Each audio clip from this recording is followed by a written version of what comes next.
So let's get started. I guess we have this topic to cover, this class, and also final topic to be covered. I don't think we have time to cover beyond a topic that we plan to do it, because of the we're only 3 weeks left, and the last week we'll be doing the exam, right? So of course, if I have time, I cover something, but that would be the end of it.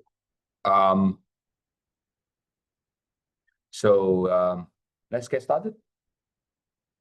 So remember, we last class entered the regime of talking about incomplete information, right? It's the case where not every player knows every aspect of the game, which have been assumed what we call about complete information. And we into the regime where we don't know what other people might have, right? Say, for example, in business case, I don't know the cost of my competitors, right? Or I don't know exactly what consumer we're willing to buy, right? They may like it or they may not like it, right? So that would be an issue because I don't know the value. How can you design a game that they interact, right? If I don't know, what should I do, right? So that's why the breakthrough comes from the idea that you actually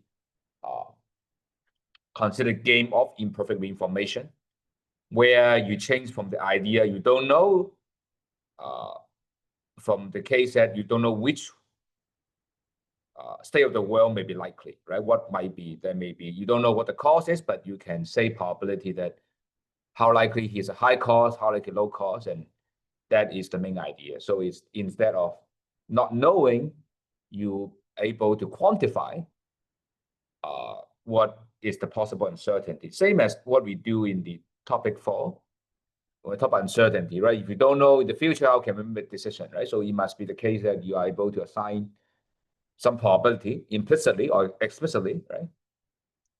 That is allow you to do it. And you know that, I mean, there are way to quantify that, right? There's a literature talking about how to derive probability from your action, right? So it's possible to elicit your subjective probability, right? Even though you don't have probability in your mind, as long as you're presented with outcomes, then are you able to say what is what? Then you're able to elicit some way of your probability. There's some way to describe things. So although you don't satisfy the axiom of probability, right? But if the way you're choosing is consistent, then you can get probability. So it's not something too terrible to convert to imperfect information as Hasse and Yi have done, right?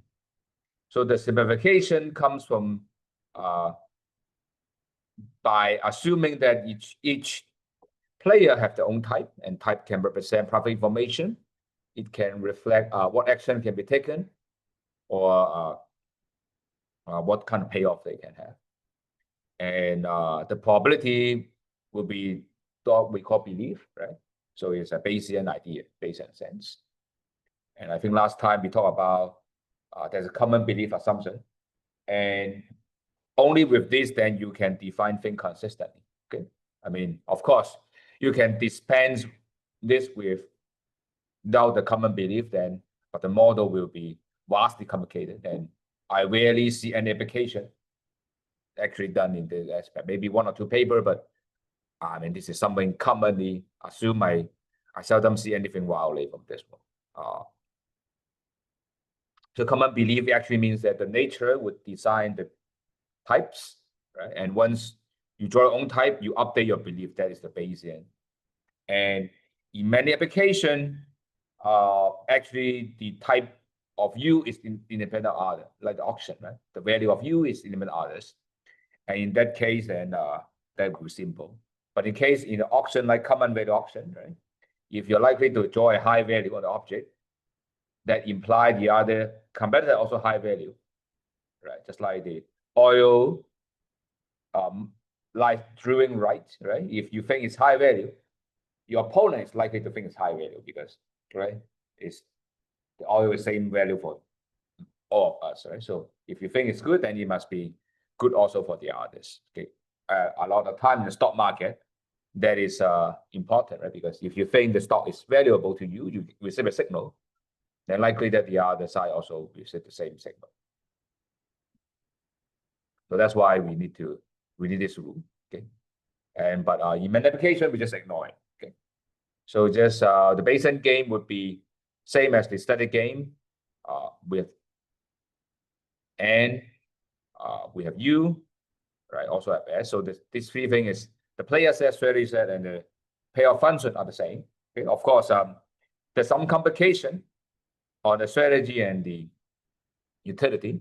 The strategy here is type dependent. So for each type, we have to know what they are doing. It's actually the idea of subgame perfection, right? It's like the nature decide what type you are, and each type, when you are chosen by the nature, you have to move. And then because you don't know what nature we choose, I have to specify what kind of action you would take for each possible types. And the type we have mentioned already. The P is the belief, right? The belief.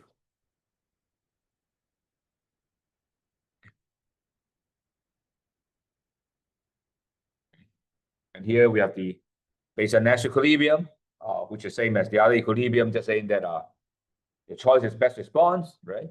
For each type, if you don't want to change, that doesn't want to change. No one wants to change the action given the type. The only difference is now every agent controls all the types. Okay? So for every type, then you have to do the right thing, right? But you can imagine this same as subgame perfection, right? But just a different subgame that's chosen by nature.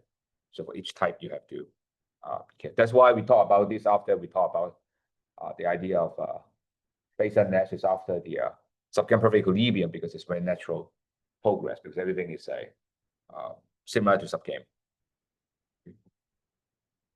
And we talk about this income information in the Carnot, right? And then turn out that we have shown you that in this particular case, turn out to be the outcome of the Bayesian analysis equilibrium is a linear combination of the result where you assume it is only the low type and high type, right?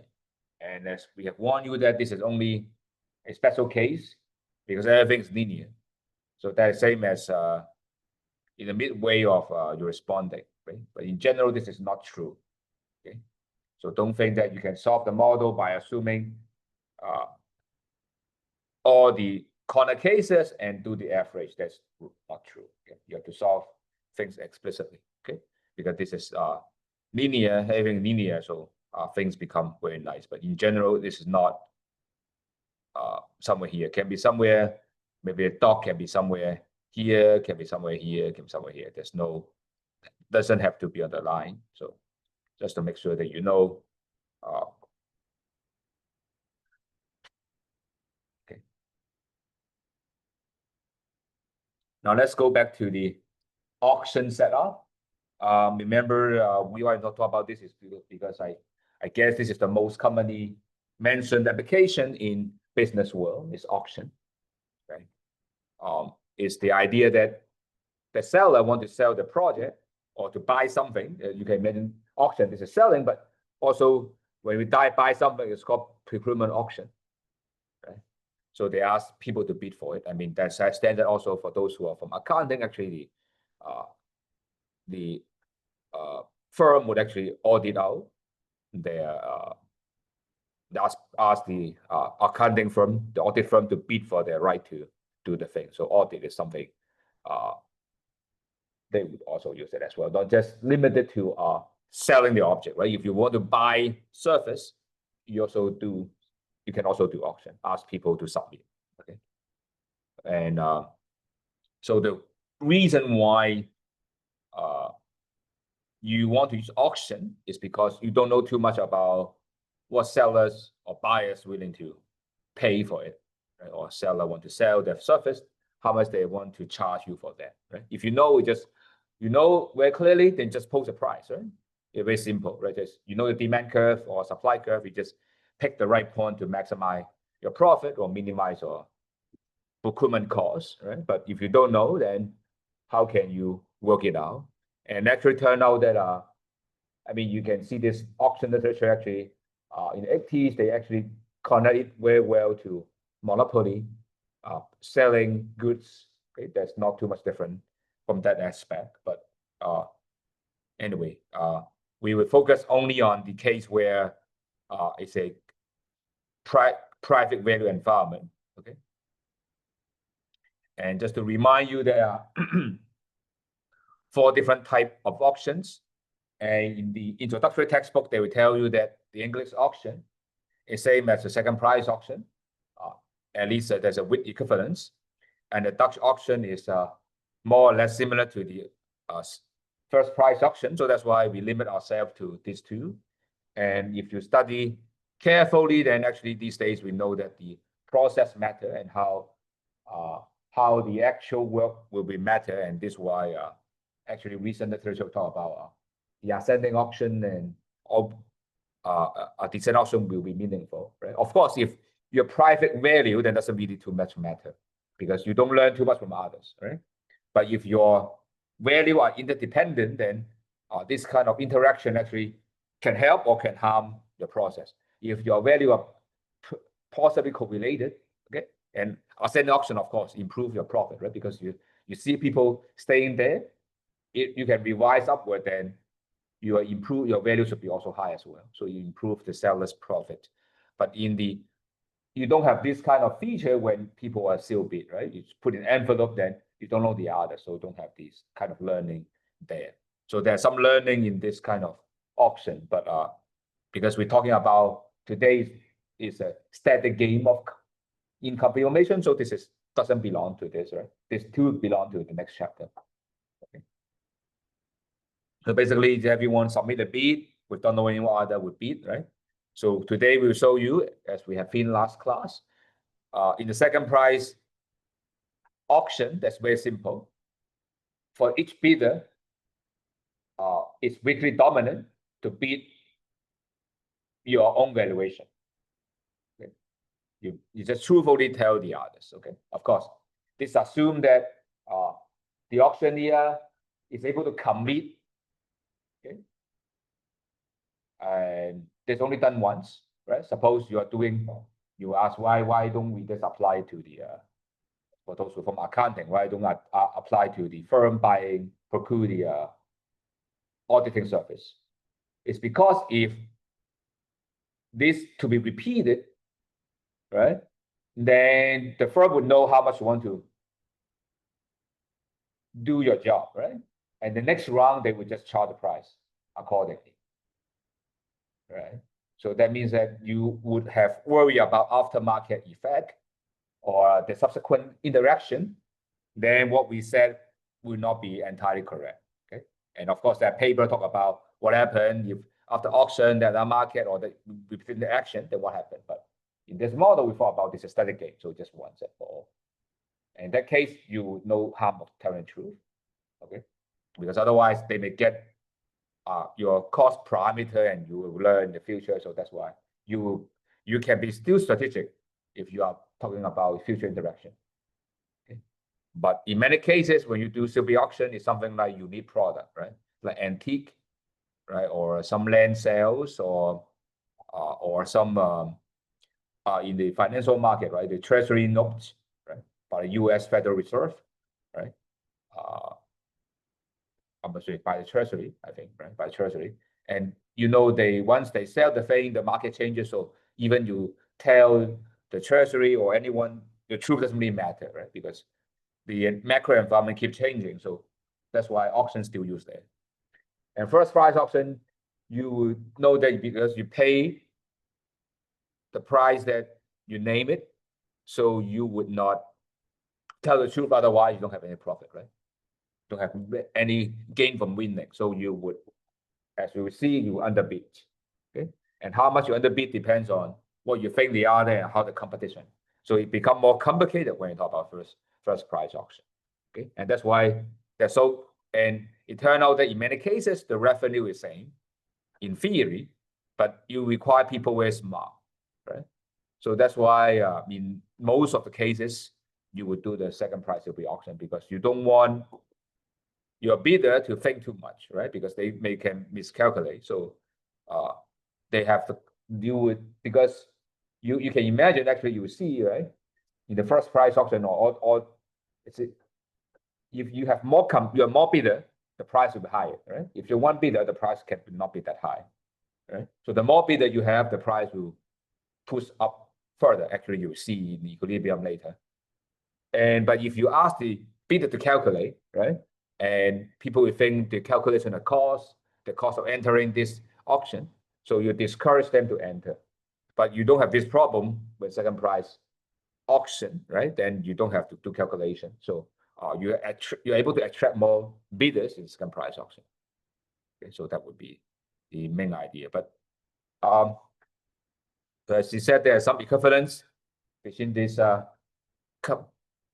4 types of common auctions. So that's we mentioned already. So as you may ask, some of you query that we have first price auction, we have second price auction. Should we have third price auction or fourth price auction or fifth price auction? Yes, we can do that. But you easily see that when you have a third, fourth, or fifth price auction, you may underbid, you may overbid, right?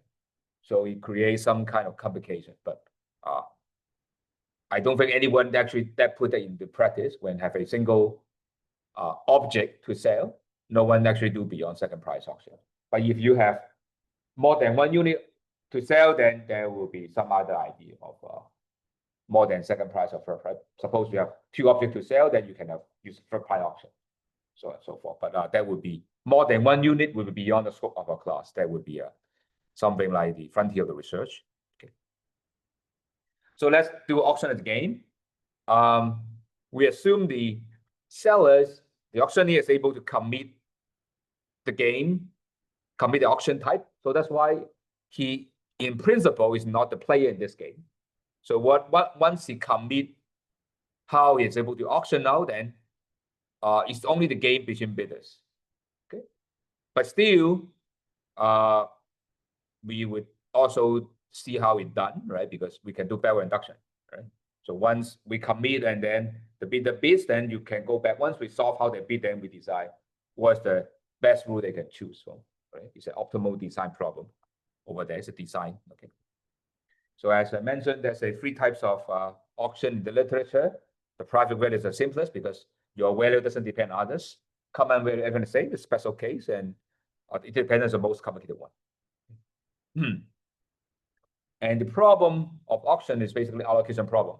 You can think of is like the auctioneer has no value to the object. He needs to sell it. He cannot divide, and himself have no use of this. It's a zero reservation value, and so his payoff is P if he sold at P, and 0 if not sold. And there's n bidders, and n is a fixed here. But you can imagine that's a costly entry, but we just keep things safe, easy. So this n is fixed, and the valuation is VI, okay?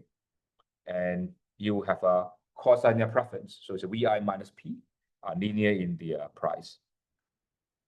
And the question is how to allocate this object efficiently. That's an economist's question, right? If an object you want to reallocate because there's no value to the seller, then how to get it to the buyers of highest valuation. And you ask why? Because we talk about in economists, we care about the efficient allocation, right? And of course, that's if you're able to allocate to the highest valuation, it is likely to maximize your profit, right? Because the buyer who have the highest valuation would maximize profit. So that's why the first problem is easier to solve, right? The second problem is slightly more difficult. And of course, if you want to maximize profit, there will be turn out to be some inefficiency, right? Just same as what you think about a monopoly, right? A monopoly would set the price high enough such that some people would not get the goods, even though they would need to pay more than the cost of the production, right? Just if you still recall the standard thing when you learn the undergrad, right? Or what we learn is like that this is the demand, right? And this is the marginal cost, right? And perfect competition, you imply This is a supply curve, right? Marginal cost, right? And this is the perfect commercial outcome, right? But monopoly will actually not look at this. They look at this marginal revenue, right? And this will be the outcome there, right? But the quantity is below the perfect competition idea, or the most efficient one, right? That means that same as auction, right? You would, if you want to maximize profit, you cannot always commit to sell the good. Okay, you have to not sell it. So it means that if the people are bidding price low enough, you rather not sell it. Okay, by doing so, you would improve the profit. Okay? And actually, the same as many cases in agricultural industry, right? When the price is very low, actually they destroy the product, right? They rather not selling it. Right? You look at, say, for example, A1 Bakery, right? A very expensive bakery shop in Hong Kong, right? You will see at the end of at every night, they rather throw away their bread rather than selling at very low prices, right? I mean, in many local bakery, I mean, not high-ended, they will actually, after 6 p.m., right, they will sell at very low prices, right, to clear everything out, right? But in high-end, they want to maintain the high price, so they would just destroy stuff, right?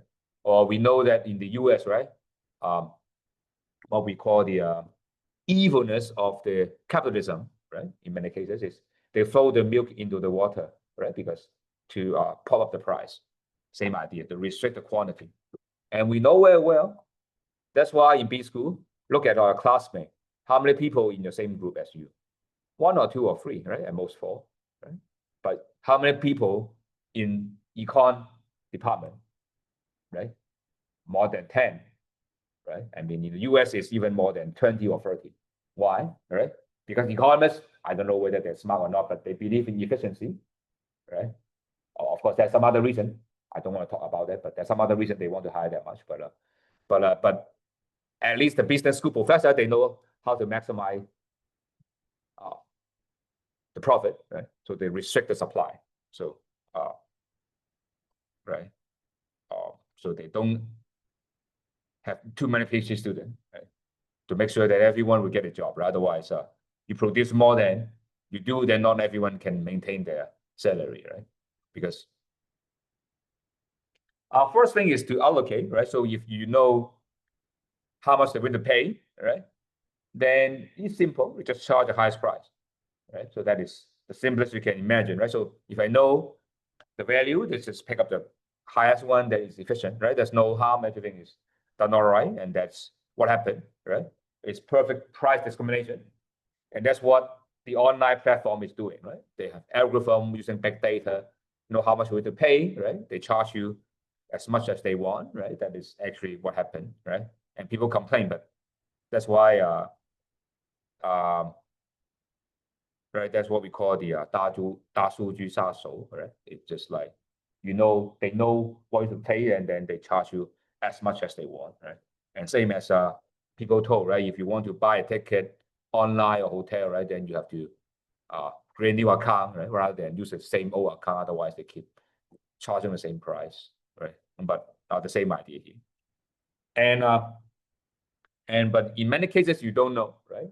If you know the problem solved, and you don't have incentive to tell, right? Because I have told you, right? If you tell, say, the auditing firm, right, tell the firm that was a cost, I'm doing this audit for you, then of course next year you just charge this price to me, right? There's no reason I'll tell you, right? You're not going to be nice to me, right? So, and that means that in order to for the bidder to really share the information, I mean, able to commit the allocation rule and payment rule. Otherwise, once you told me, they say, no, this is not my price, right? So you have to be able to commit, okay? So it is a general case, what we call mechanism, that is economists thought about how to generalize this kind of auction idea, right? They start with auction, but people actually generalize to this kind of problem. Actually, there's some way to solve this kind of system, right? If able to, the principle, later we'll learn persuasion problem, the principle is able to commit certain things. It's called the mechanism, which is the well-defined allocation rule and payment rule. Allocation rule means that given the bits, how he allocate the thing. I mean, in auction, it just go to the highest bid, and in lottery, it can end up in hand lowest bid because it may depends on simple lottery or random lottery. And payment rule is just like who pay, how much they pay if you win, and also if you lose, also you can pay, right? But in this case, we only ask the winners pay. Okay, the first prize auction, the winner pay their own bid. Second prize, they pay the second highest. Okay, and you can model it by a Bayesian game, where the type are the valuation and the belief are the distribution of the valuations. Okay, and we focus on IPV cases in independent private value. Independent means my value independent of Young, and private means no one know beside you. It's private, so it's not common, and that makes things very simple to solve. Okay, so we assume symmetric. Everyone is the same before the nature draws. Okay, so everyone draw from the same F. There is not maybe a serious restriction. You can have Fi. The model will solve as the same, just more complicated math. Okay, and we'll use the big F as a CDF, right? And then to simplify, we just assume the value from 0 to 1, and that is nothing deep there. You can add any value, but just as long as they're bounded, there's no problem. But I think it's natural to have a bounded value. Okay, and here we start with strategy. Remind you that the strategy in the Bayesian game is you have to specify your action for every possible type you can have. Okay, so that means that and the types can be continuous, right? From any value, right? From 0 to 1. That means that your action is no longer a choice from a set, a number, right? But rather is based on your value to a number. So that means that you are actually drawing a function. Okay, and I guess without loss of generality in many applications, we just assume this function is continuous, right? So it just doesn't change too much. Okay, and the bidding strategy can be described by three ways. We often will call if your action is just tell what you value to you is a truth bidding between 45-degree line. Look at this diagram. Is here. The dot 45, the dotted line, dash line is a true bidding. If above the true bidding is overbidding, is below is misshading. Okay, so that is the idea. Of course, that's a sometimes you may say, sometimes overbid. That is also possible, but that is the three most interesting case. There's a underbidding, overbidding, and true bidding. Bid shading is underbidding. Okay. And the payment rule depends on your B's, right? How you bid, right? So if you win, then you just pays on with cost and payoff. The win, you get VI minus price, and you lose, you get 0, right? So we assume we have risk neutrality. Okay, risk neutral. You can assume risk averse, but then the model become not easy solvable. Okay, let's assume risk neutral. And if you win, you get this payoff. You lose, you don't. Then expected utility, right? Which is this expected value, right? Because you don't have any risk preference. So just expected value will be your expected utility.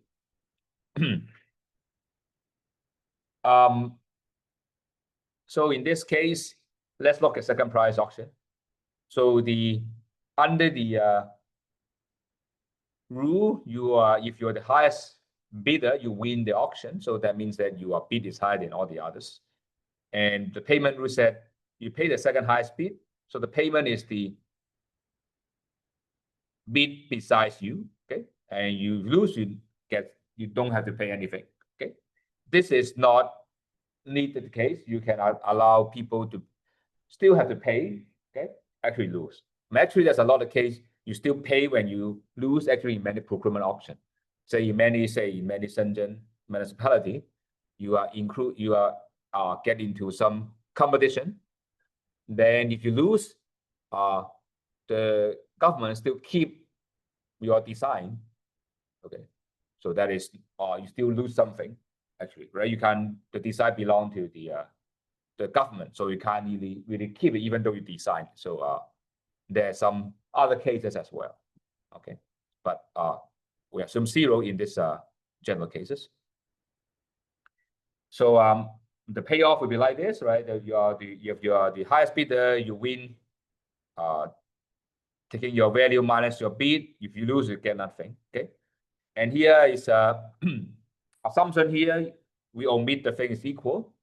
And without loss of generality, actually, we assume if there's an equal, which is the case you show, it's zero probability event. And let's assume it's not allocated. Okay. This is not a big deal. If we assume that every bidding function is continuous. And in that case, there's no atoms. Okay, in that case, this is not going to be a concern. Okay? So because there's no possibility everyone would get the same bid. Okay, so that's not a big problem. But of course, you can remove that easily. Just we make our life easier. Okay, so we try to convince you that in this second price auction, truthful bidding is a dominant strategy, weakly dominant strategy. Okay, and and you will see weakly dominant strategy is a perfect Bayesian Nash equilibrium. Okay, of course, it's stronger than that, right? If something is weakly dominant strategy and everyone adopt it, it's weakly dominant, right? Because weakly dominant means what, right? There's no other strategy get better than this one, right? Under all the conditions, right? So this must be a part of the Bayesian Nash equilibrium. Okay. So why this is the case? So you just compare other scenario, right? Then you see that there's no way that you can come up with a strategy that can beat truthful bidding. Okay. Why? Because overbid, okay, you may win, okay, but you only win when you don't want to win. Okay, later we'll show you. Same as underbidding. You will win less, okay, and you actually don't win the time under underbidding. If you want to win, you still probably to win. Okay, so let's see the proof. I think we should go for this proof because this is something useful to go over, and at least I will show this proof and also show the first price auction proof because it's something that need to go over in the greater detail. So let's say the BI star is the maximum what the other guy might do, right? Rather than I, the maximum bid. And this is the payoff of I if you win, right? Because it's the maximum what the other guy do, okay? So let's compare three possible strategy, okay? Where you underbid, overbid, right? And you see no matter what situation, truthful bidding is always the best, okay? So first look at this case. Okay? Look at the case when you truthful bid, okay? If you truthful bid, if your bid is bigger than all the others, then you win with some positive utility, right? Because this is more than this guy, right?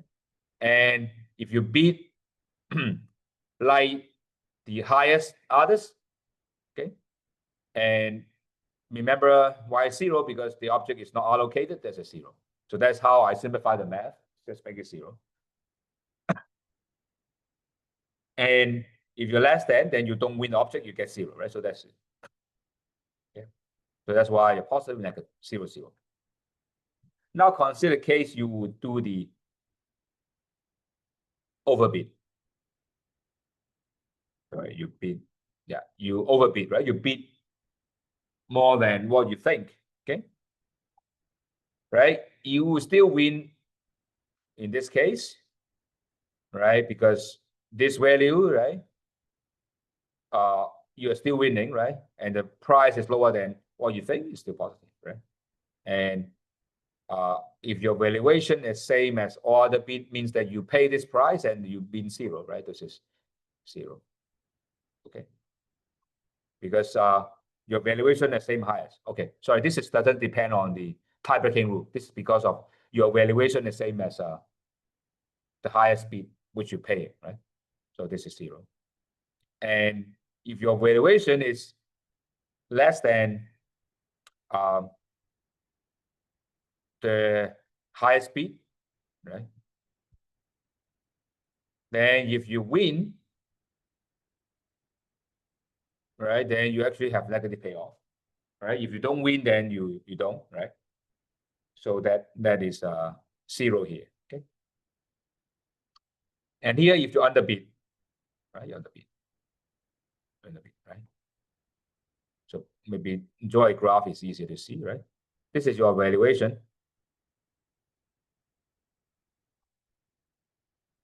And if you bid, I can't draw it. You bid here. Okay.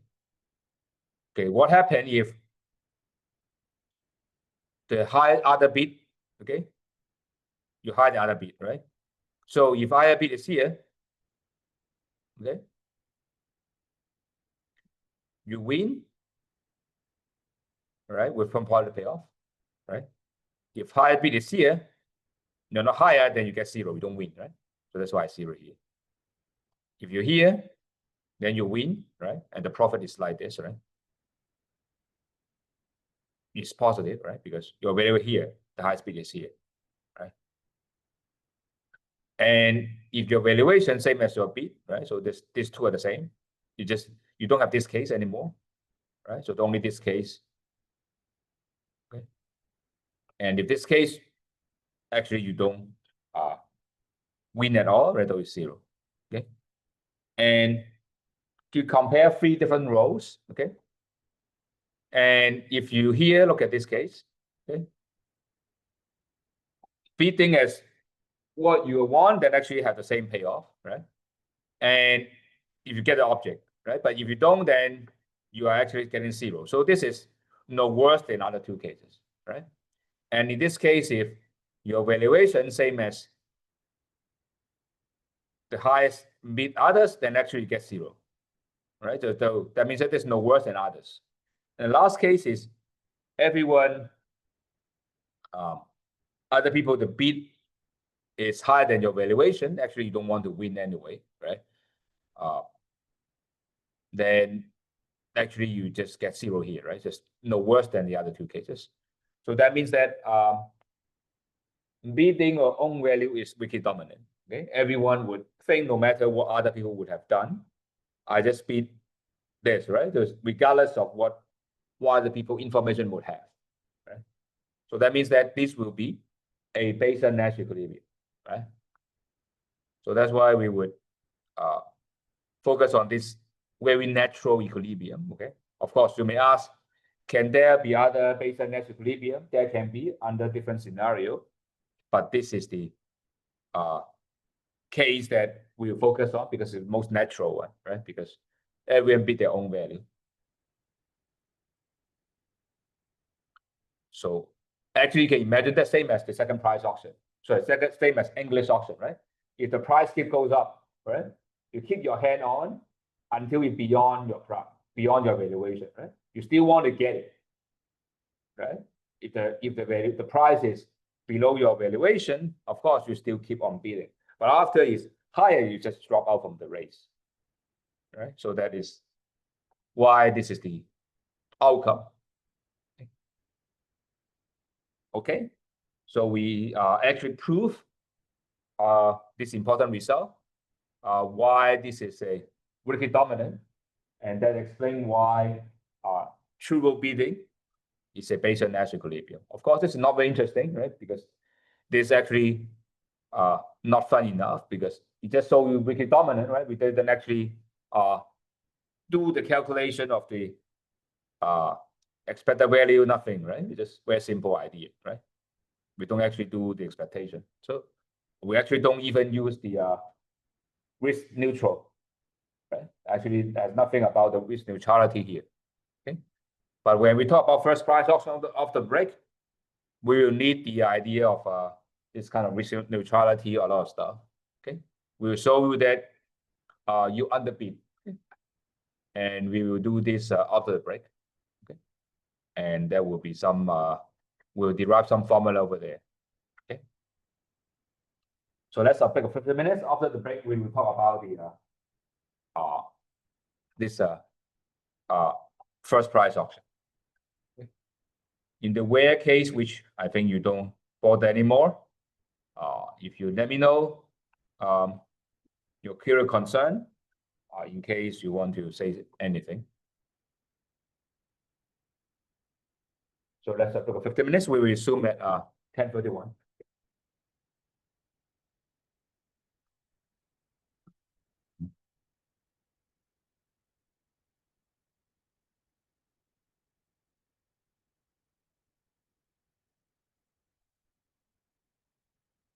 Oh, okay. Thanks.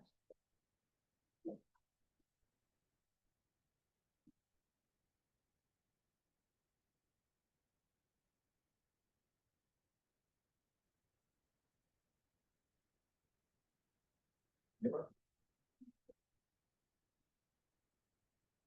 That's the file.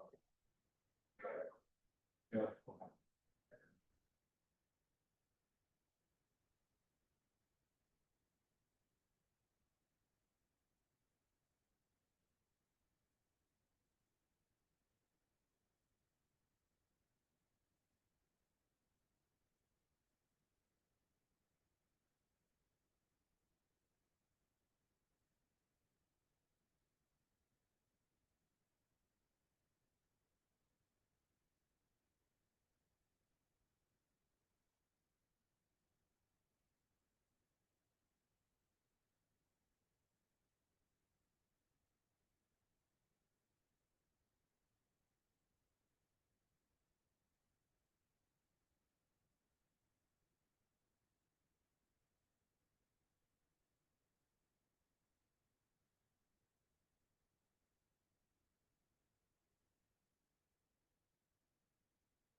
So come back. Let's see the next question.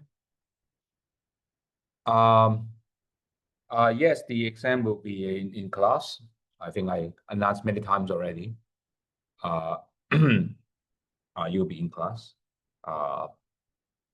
You can bring whatever cheat sheet you want. Okay, it will be open book, and you can use laptop, but no electronic devices. As long as paper based, we can bring as many as you want.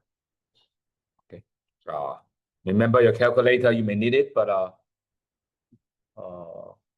yeah, but maybe you calculate natural equilibrium, you need it, or calculate certain thing, but most of the time, I mean, you don't have too much calculation to do, but that's the case. So I think the current structure of the exam, which is subject to changes, I think I have 4 questions, then you have to choose one for the out of the first 2 and the 1 question out of the last 2 questions. So you only do 2 questions, but they're slightly more difficult than the previous past paper, because I guess it's too easy in the old days, but I slightly increase the slightly difficulty, but I allow you to choose a question. So you only have answer 2 questions. So choose one out of the first 2 and one out of the last 2. Okay. That is my plan, but I let you know because I still keep revising the exam paper. So I would let you know at the end what is exactly the style, but they'll be similar. It will be a 4 question, but I still am not so clear to me if I want it to be you choose or 2 questions only, or you have to do both, to do all 4 questions. But I think I just asked you to do 2 to make it more manageable. So overall, it's okay. Yeah, true bidding is P&E. Yes, that's right. Overall, it's okay. Yeah. Oh, okay. You're very tired, surprisingly. It's okay. I guess we don't have too much thing to discuss to say. So once we know the true bidding is B&E, the next thing is to say the first price auction. How do you derive the result, which is, so if you are the highest bidder, you win the same, but only difference is this guy, right? Here is, now we have this, right? Is if you win, you pay your own. So that's only difference. Other thing remain the same, right? So that's why the BI. Okay. So that means that there are 2 things, right? Because how much you bid affecting 2 things. One is how much you pay and how likely you win, right? This is not the case in the second price auction. In second price auction, your bid only affect how likely you win, but not how much you pay, right? So that's why you are happy to make sure that you only win when you are eligible to win, right? So that's why you bid as you like, right? But now you are not this. You bid more, you will have less surplus when you win. Okay, so you have balance the 2 things, right? Balance how likely you win and how is the surplus. So there's a trade-off of increasing your bid. Okay.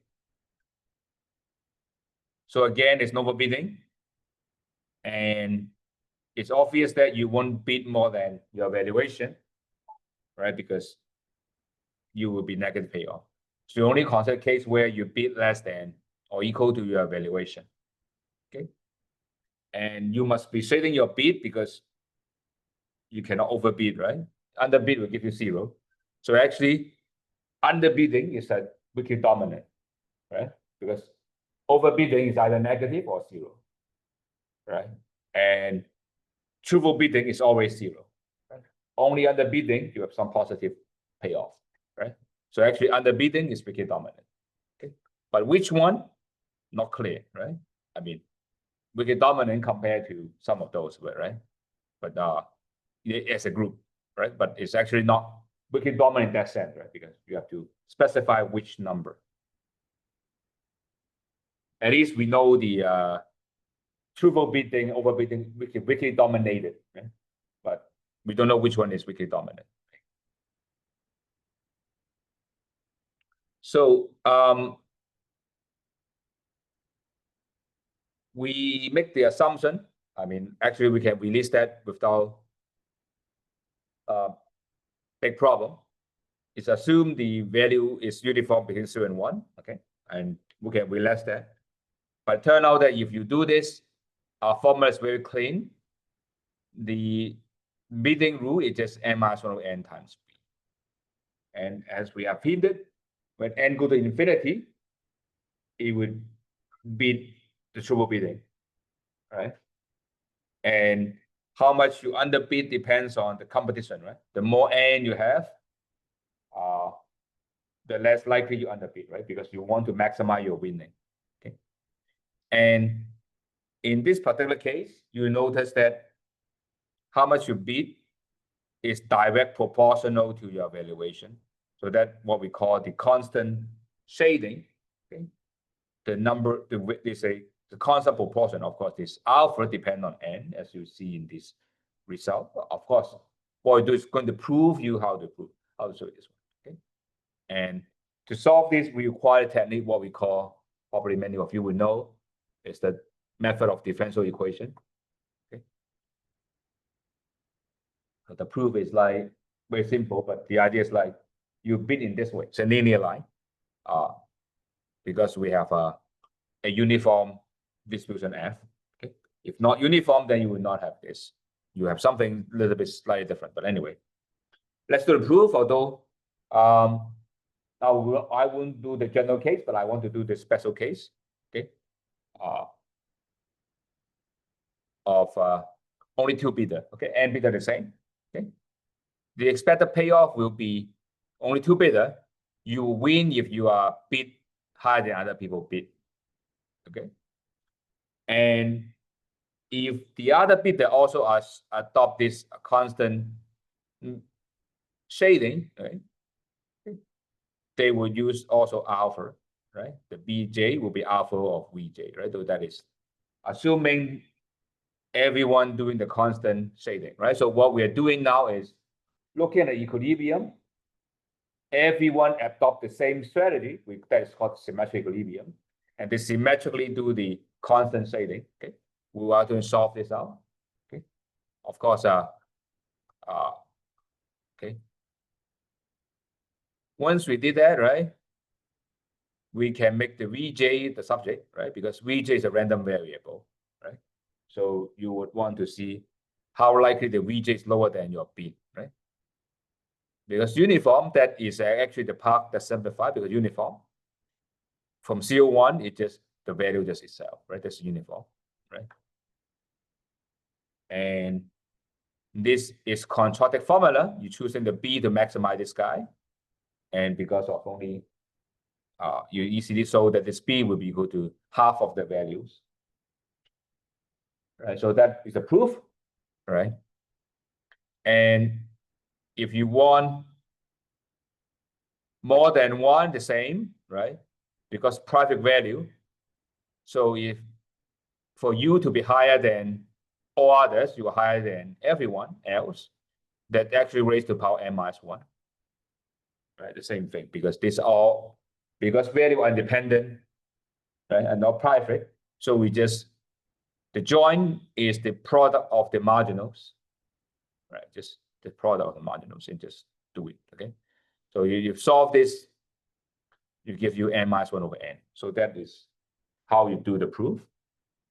I guess this is straightforward for you. I mean, the math is nothing deep there. Okay. You shouldn't be, as a PhD level, that shouldn't be easy. But if you have still questions, just ask me. Okay. So here we prove that if you consider constant still bidding, this is the result, right? But of course, you really don't want to assume they would have the constant still bidding.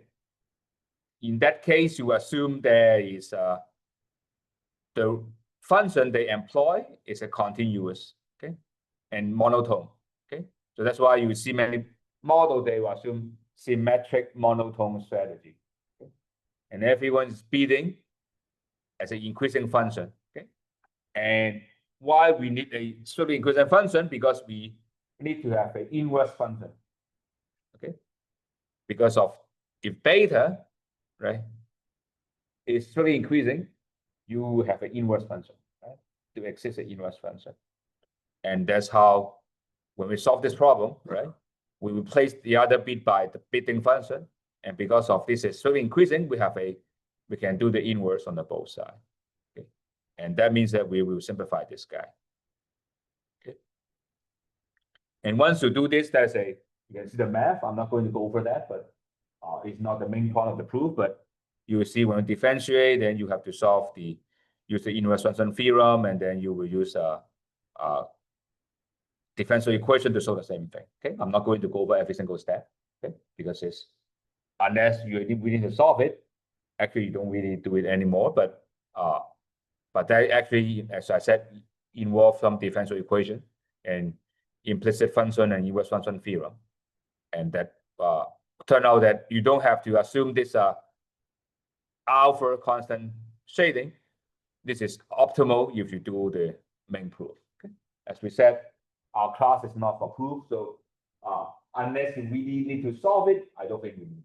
Okay? But to show you that it can be proven with 3 pages of slides. Okay, so that means that at least under uniform. Okay, and you can easily see that if you go over the proof, actually uniform is not required at all. So you can generalize this, but we will focus on uniform. That means that you bid V and 1 over NV. So this is the amount you underbid, right? Depends on how many people in the bid, right? And when n goes to infinity, this guy goes to 0, right? When n is small, you would bid less, right? Because it's likely that the other guy has low value, right? You don't have to bid that much. But when n is a lot, it's very likely that the other guy has high value as well, right? Because you only win if you beat all the other guys. So that's why you would increase your bid. Okay, so that means that actually in a auction that have many bidders, okay, you would just slightly underbid a little bit, right? Okay, so that's I summarized, and of course I didn't show you the proof, which actually can prove. In these 2 cases, the auctioneer would have same revenue, even though the bidder bid differently. Okay, and why? Because the bidder in this case doesn't pay this one, right? They pay the second highest bid. Okay, the reason we need to do that because we don't do that because it requires all the statistics, okay? And I don't want to deal with the complicated statistics concept for this class, so that's why I skipped that part. But if you want to show what we call the main result, reference equivalence, that require a more complicated math. So since I don't want to focus my class on math, rather I want to do more economic idea, so that's why it's here. Is that okay for the first price auction? Is there any question? Okay, of course, there's a lot of work done in this context in the past 30 years, right? As I mentioned already, right? What happened when you have common value auction? What happened when you have value independent or interrelated, right? What happened if you have more than one object to sell? What happened when you have aftermarket, right? What happened when you have many situations? And there's so many papers have been published, right? So I don't think you need to reinvent the wheel, right? When you apply in your application, you just pick up whatever has been done there and just apply in your context there, right? So, but I guess this will give you a flavor what kind of proof they're expecting, what kind of math technique you need to do. I hope this gives you the idea. Okay. So I want to draw your attention to what we call double auction. Okay, and this again is a huge topic. But I only able to scratch the very surface of this. Okay, as you can imagine, there's a auction game they will simultaneously announce the prices, okay? Which is in the auction, it's just the seller decide what the price they're going to sell. The buyer cannot say anything, right? But in many cases, the trade involve two things, right? Like firm and worker, right? Worker is going to name his wages as well, right? Not the firm say, this is the salary, whether you want to work or not, right? In many cases, yes, right? But in some other cases, actually, you would, both sides would decide the prices, right? So in many wedding cases, right? Right, they would say the price, the dowry price is like 3,800,000, right? 38,000, right? You want to get married, right? But they will negotiate, right? So double auction is the case you can imagine that's like a bargain, right? But a bargain in a very special way. And in that case is, let's see what double auction means here. Is they, both of them have the value of the trade. So to simplify the model, we focus on the buyer have uniform from CO1 and seller from CO1, okay? And what they do is the buyer and seller simultaneously make the price, okay? And the seller is the selling price, the buyer is the buying price, P.B.A, right? As long as the buyer is willing to pay more than the seller wants to sell, they will trade, okay? And the exact price will be half. Why half? You can imagine there's a net bargaining going on. Okay? I don't mention net bargaining here, but it's a well-known literature, right? If someone have something, they will settle down in the middle. Right? Can you imagine if you don't like net bargaining, basically they will settle down at some middle price. Okay. And that's it. And if this not satisfied and no trade means that they go home. Okay. It's a one-shot game. Okay. Of course, you can imagine what happens if they have interact more than one period. Then usually they actually you consider as a bargaining game. But it's a special type of bargaining, right? Just they simultaneously propose a price. If they fit, they fit. They don't fit, they go home. Okay. And every player have a cosine linear preference, right? Just what they value minus P, and same for the seller is P minus Vs. Okay. We no longer assume the seller have a zero reservation value. Okay. So both players have zero payoff if there are no trade. So it turns out that this seems to be very simple. And you later show you that there are too many equilibria. Okay, let's see what do we have. But let's define what is the Basel-Nash equilibrium here. Okay, assuming risk neutral. Okay, and Basel-Nash equilibrium means that the buyer, okay, will choose for every type. He will choose the buying price. The buying price will maximize his expected payoff. Okay, first is this is the only trade. The probability, this is the trading probability, right? If you trade only if the buyer price more than the seller price, right? Otherwise, they don't trade. So this is the probability of getting trade. Okay. And what's the surplus? The surplus of trade is how they value it minus the average price, right? This is the price. The price will be the price P and also the price S. Okay. But this price S is only exists, right? If only your price, buyer price higher than seller price. So it's conditional expectation, right? Conditional on the trade happen. What is the seller price? Okay.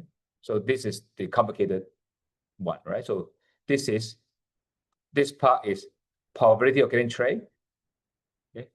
And this is the expected price, right?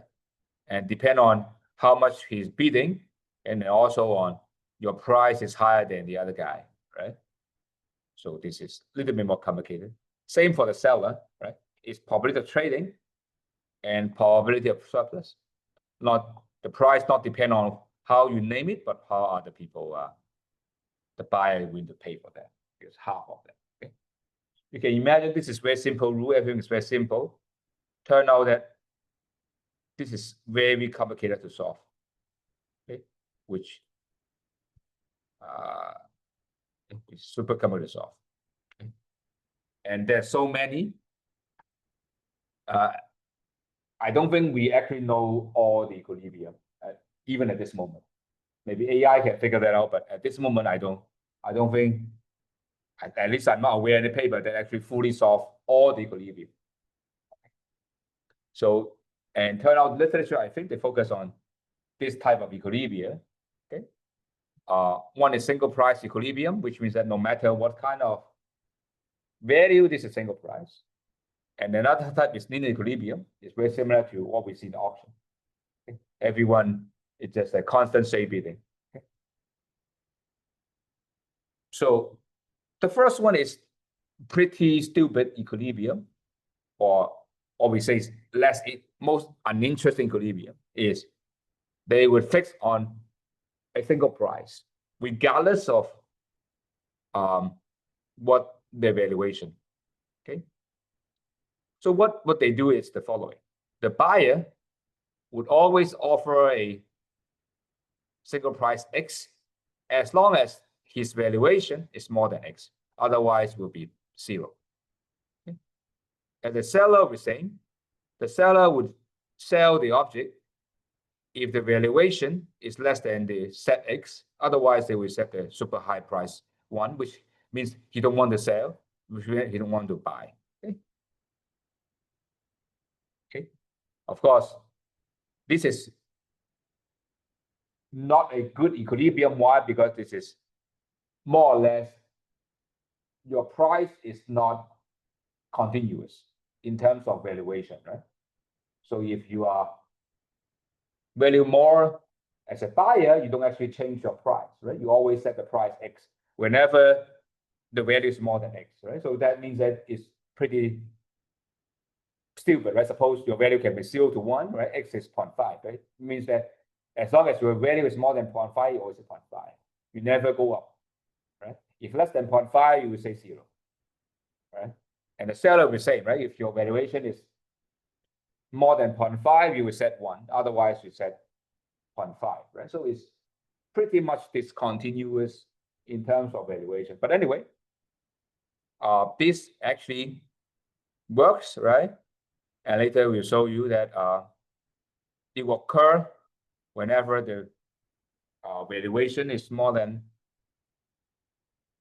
the other, right? So that means that trade will occur if only this happens, right? As long as the buyer value bigger than the seller value and is also beyond the X region, that will happen, right? So that means that if the X say is 0.5, right? Even the buyer value 0.4, the seller value 0.3, trade will not happen, right? So there's some inefficiency over there, right?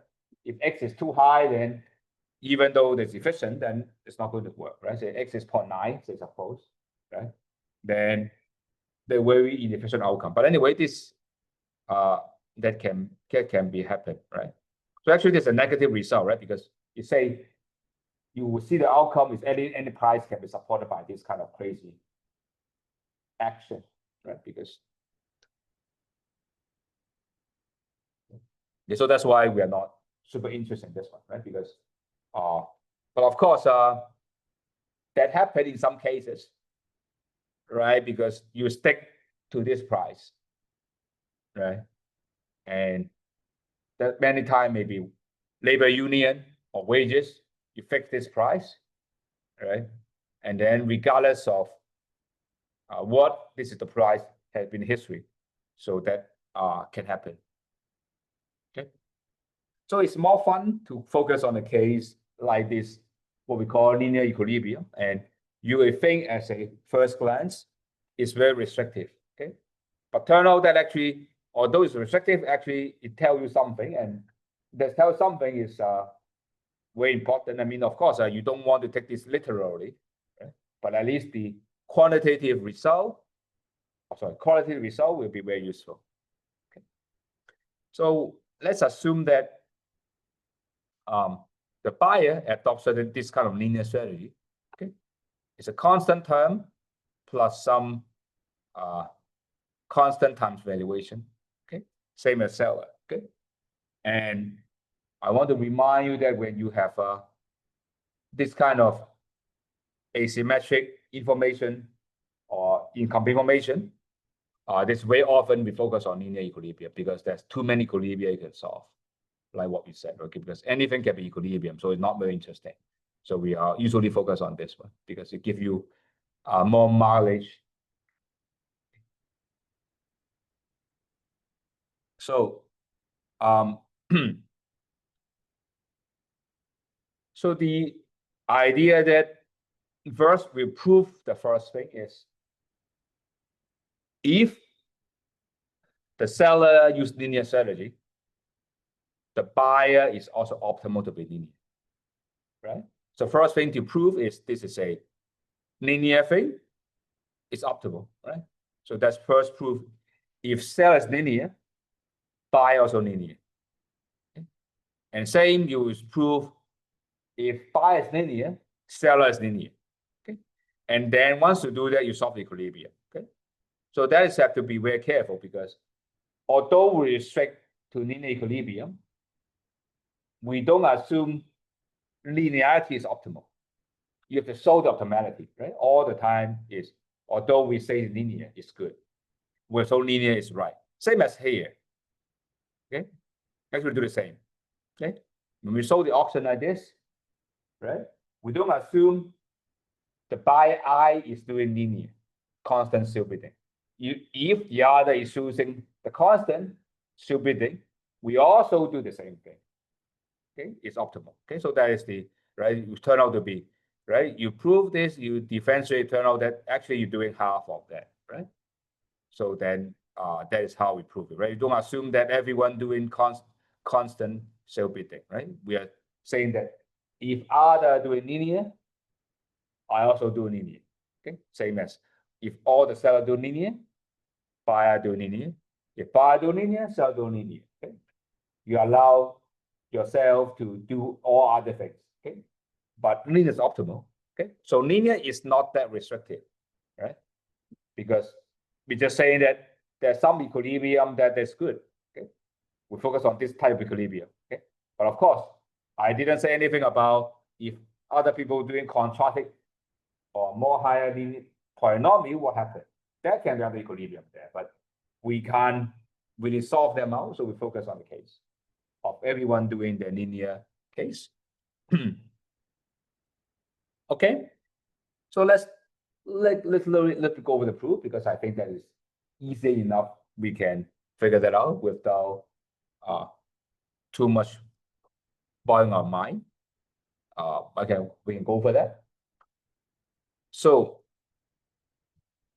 the idea is, okay, let's go with the proof. Okay, I mean, I don't think a proof is just calculation, right? So that's why I go over. So the seller is from 0 to 1.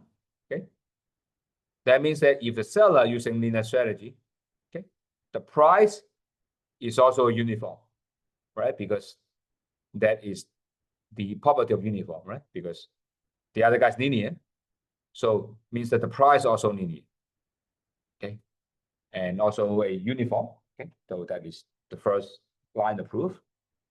The second is coming from the definition of the there's nothing new, but the definition of the Bayesian natural equilibrium, right? You maximize this. Okay. The only thing is we play this. First, look at this guy,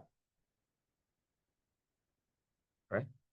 Because of PS VS is based on this guy, so you can it's uniform from this, right?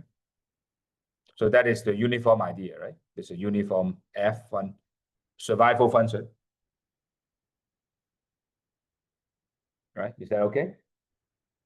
Right. So because of uniform this, so that's you get this guy, right? More than this is just this minus this over that, right? So that is the idea, right? Uniform. Is that okay? Right? Because just to remind you, uniform, right? So the height is 1 over beta s, right? And you want your PB is bigger than this guy, right? That means that PB less than, right? So PB is here. You have alpha S plus beta S, right? So you want this more than this, so this area, right? Uniform base times height. Is that okay? This is the base, height is this one, right? So this uniform. And the next is expect the price, right? What the price you're expecting, right? Given this is true,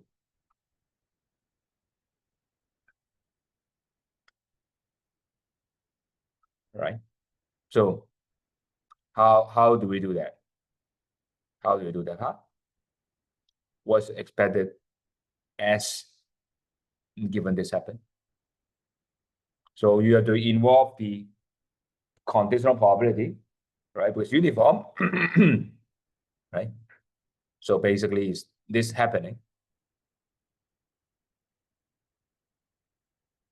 right? So what's expected value when the price within this one, right? So uniform within this area, right? Just what is the price here, right? It's just uniform in this region, right? It's just highest price plus lowest price over 2, of course, right? It's uniform in this area, right? Uniform, the mean is just average. Because lowest given by 2. Of course, we can derive the conditional expectation, condition, and do the integration, right? But the math is simple, right? Given this must be uniform in this area, right? Uniform in this area, this the mean is the average, right? Because the smallest over 2, right? A plus B over 2. And so, okay, of course, you can actually derive it using a complicated conditional expectation, but I don't want to do the integration. And once you just simplify this out, you choose PB to maximize this, right? It's simply quadratic formula, right? To PB, right? It's a polynomial of degree 2, right? Quadratic equation. I just easily solve it out, and then turn out you will see the buyer response is linear in your valuation, right? So if the other guy is linear, you're linear. Of course, how the optimal bid depends on the alpha, alpha S, right? So how this initial price affecting this, okay? You can see, interestingly, it doesn't rely on beta S, okay? It doesn't depend beta S, right? How, when it's linear, it doesn't rely on how aggressive or how conservative of the seller, right? It just only depend on the alpha S. Very interesting, right? It doesn't depend on beta S. Okay. And you can do similarly. Okay, here is the technical part. I mean, if you want to do the proof, if you don't know the proof, I will leave there. But I have explained why this is true without actually going into this kind of integration. Okay, but I will be put it there. Okay. So I'm sort of saying, the seller's optimal response is also linear if buy is also linear. Okay. So same, if uniform, the buyer price is also uniform because it's a linear transformation of uniform, is still uniform. Okay. Using the same logic, right? You can write the condition for PBE, right? By this, right? Which is the same idea. Okay.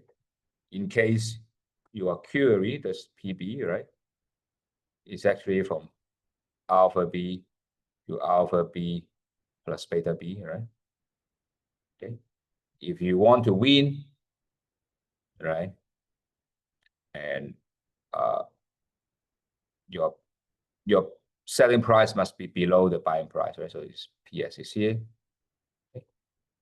And remember the height here is 1 over beta B. Okay. And you only win if PB is higher than PS, right? So it must be this area, right? And this area is just base times height. Right? The base is this minus this. See? The height is 1 over beta B. Right? Because the length of this uniform is beta B. Right? So this is 1 beta B is the height of the uniform. That's why you understand. Is that okay? Yes. We're undergraduate stuff. I'm sorry, bro. Talking this, but if you forget, that would be useful, right? So say here, the average price, if you win, will be uniform in this area, right? Uniform, the price will be just average. Right? With the biggest plus the lowest and over 2. Of course, you can do the complicated math at the behind. I don't want to bother with that, but at the end of the day, you see it, simplify. It's based on your ES.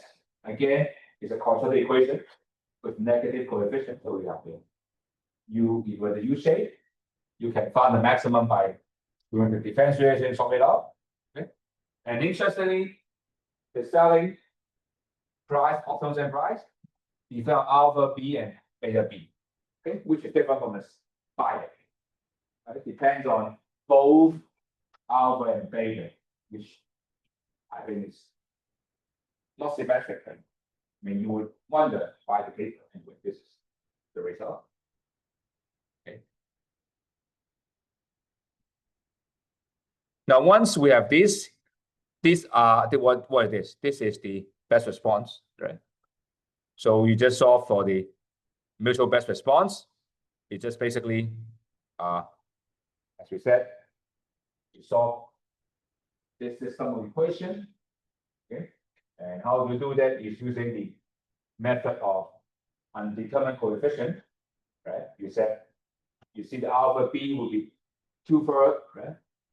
And beta B is 1/3, right? And then you can actually put that in and solve this out. Okay, and is that okay? Can you solve this out? Okay, just compare coefficient and plug it in, and you solve out 4 equations with 4 unknown, right? Matching the coefficients. Okay, and once you solve this, actually, what you see is this graph. Have I drawn it? I didn't draw the graph, but the result will be look like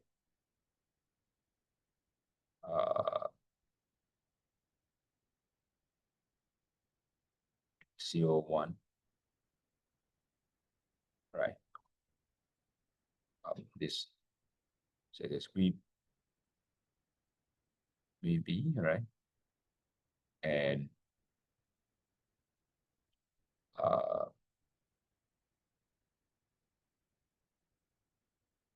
will be VS, I think. Let me see how I draw it. This is so this will be the PB. Okay, this is 1/12, right? So this will be the graph, and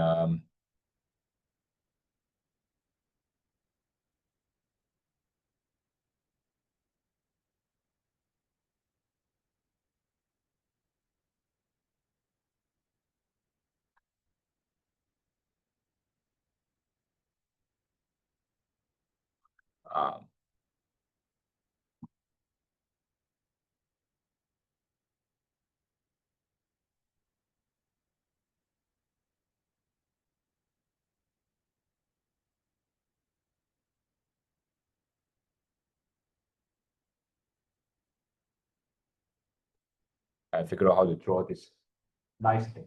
Maybe I should add the graph later, but you can check. There are only trade if this bigger than this one. Okay, so that means that you means this bigger than this. That means that as long as this happens, our trade will occur. So that means that you don't want 1/4, right? You want this, but you should have trade whenever this happens, right? but because of they don't know each other, incomplete formation actually don't let trade occur by this structure. And of course, in the literature, they figure out that how to make this as small as possible. And there are many ways to do it. And of course, there's a lot of impossibility theorem telling you that I think there's famous algorithms that there's no way people can tell the truth. Okay. There's no dominant strategy, dominant solvable, incentive compatible thing. So there must lead to some inefficiency. But how to reduce that is a big thing, right? Because you want to design a system that would maximize profit and maximize trade. But I don't want to bother you with that any further. But that would be something that we are done with the double auction. But as I said, this is huge literature, okay? And the economics and how to solve it, and also in business, is also talk about that as well. All right, and you can imagine the stock market is actually and repeating this double auction, right? Because that's actually what happens, right? Is continuously people are trading in the stock market, and there's a lot of paper going on. How do you consider this double auction? And it becomes so much complicated, and that's why engineers work on this topic a lot, because it's getting so complicated, and engineers want to study how to design a system, right? When people come up in Poisson or other process, you can model those. Okay, so I don't want to go into further detail on this one, but rather I want to draw attention to this new chapter. Okay, although I only have 2 minutes before the break, but it's good to talk a little bit about this thing before the break. Now, when we go into the very last chapter, you can imagine that it becomes so much complicated now already. So we will even getting more crazy. Okay. So we'll get to the most crazy thing, dynamic games of income information. Okay. And you see, although this is a very complicated topic, I just have 50 slides. Okay. The reason it's so much complicated, I only focus on some special cases in this class, because doing general game is so much complicated, I don't have time to handle. Okay? And usually it can be very confusing.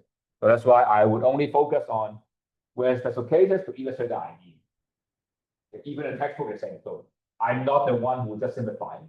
Okay? Look at the textbook, they also simplify. Okay? If you want the general case, it's very complicated. Why? Two things. One is dynamic game with one thing, subgame perfection, right? Already that part is very complicated, right? Because you do barrel induction all the time, right?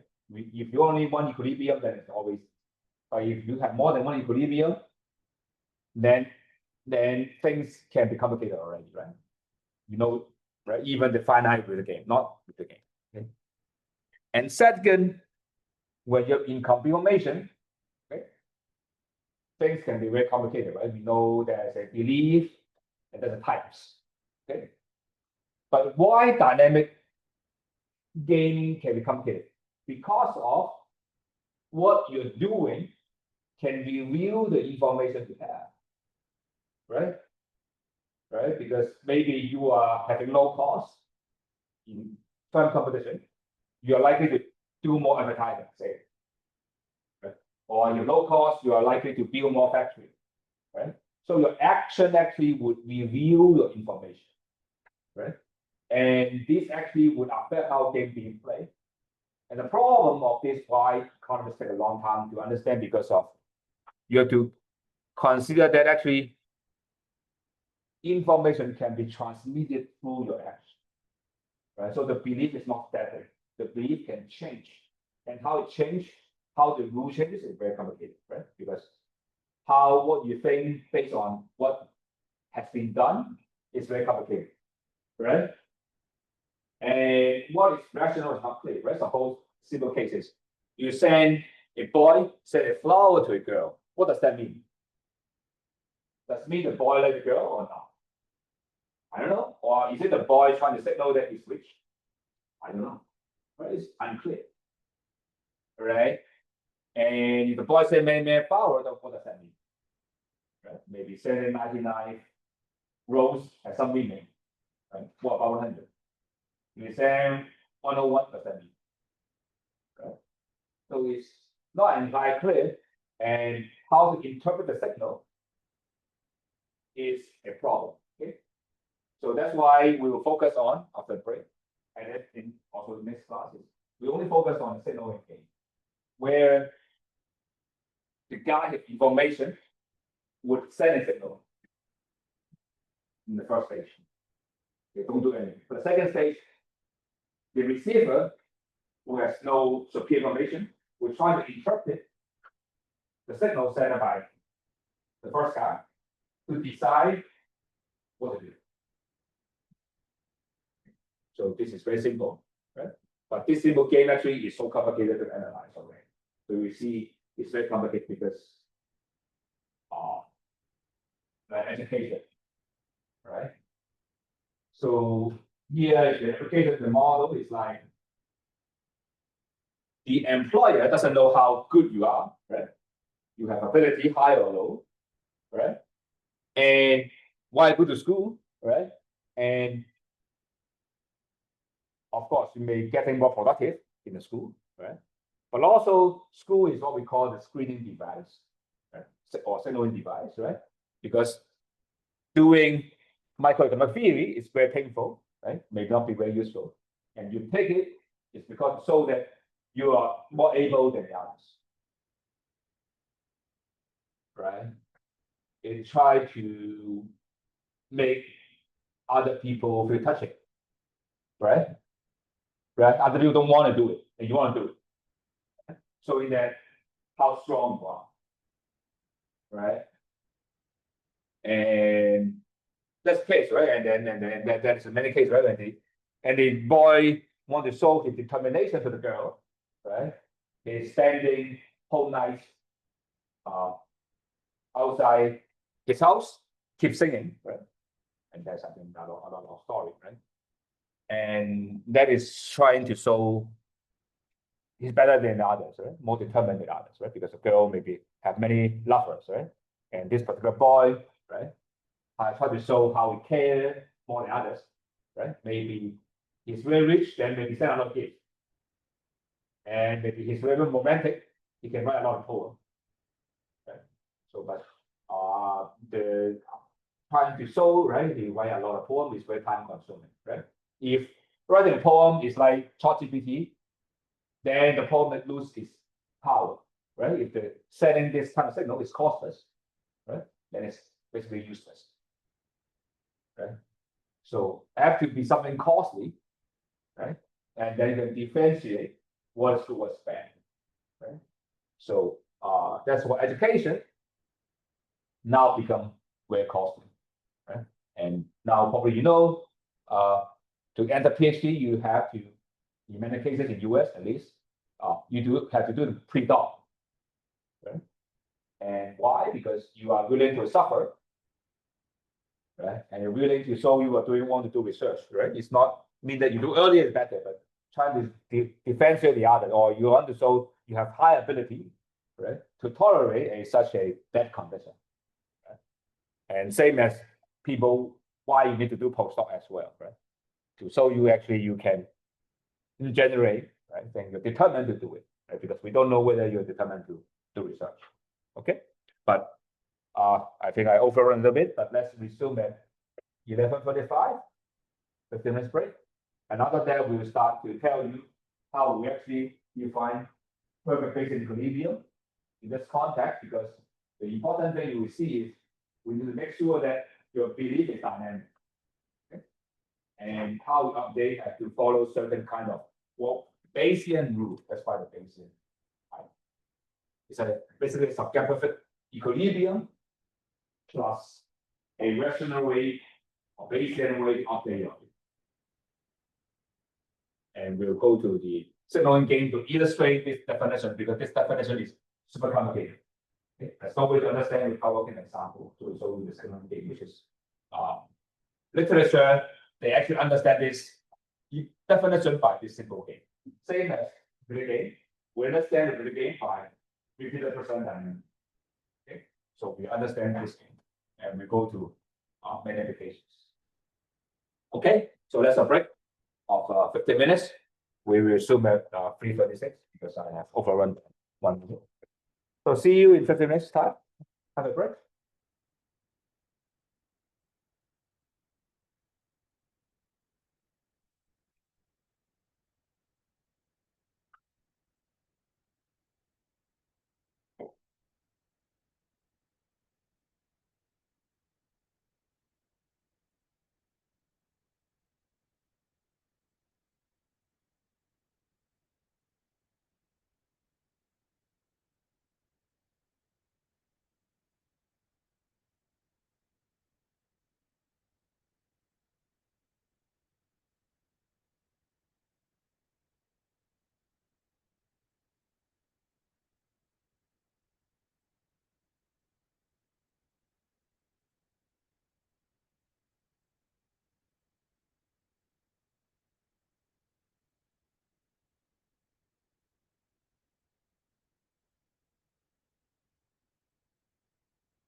So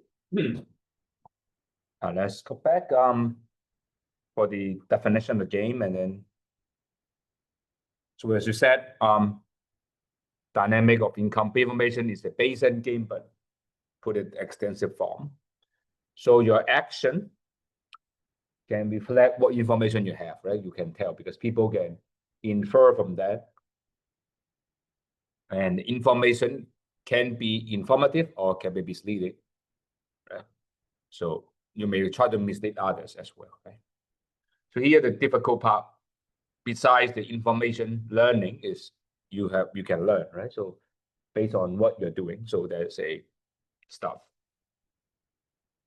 So it turned out that it took economists quite a long time to figure out that belief is actually as important as strategy to characterize path of equilibrium. Before, it doesn't think belief is important, but now after actually 80s and 90s, yeah, 80s and 90s, they figure out that actually, if you say equilibrium, you can't specify without formally defined belief.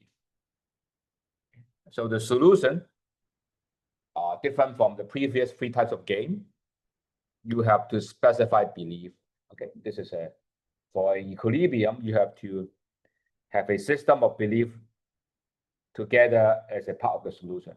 So in the before, we don't have to say belief as a part of solution there, but now you have to belief have to be part of the solution. So that's very important. So now you have see the game is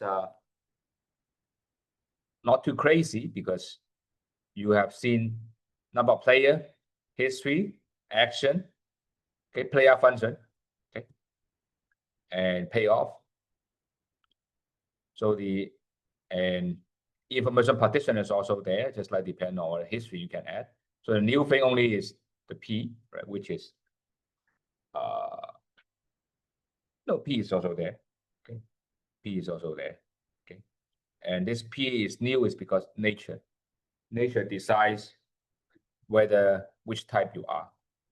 Okay, so that is a new thing compared to the old case.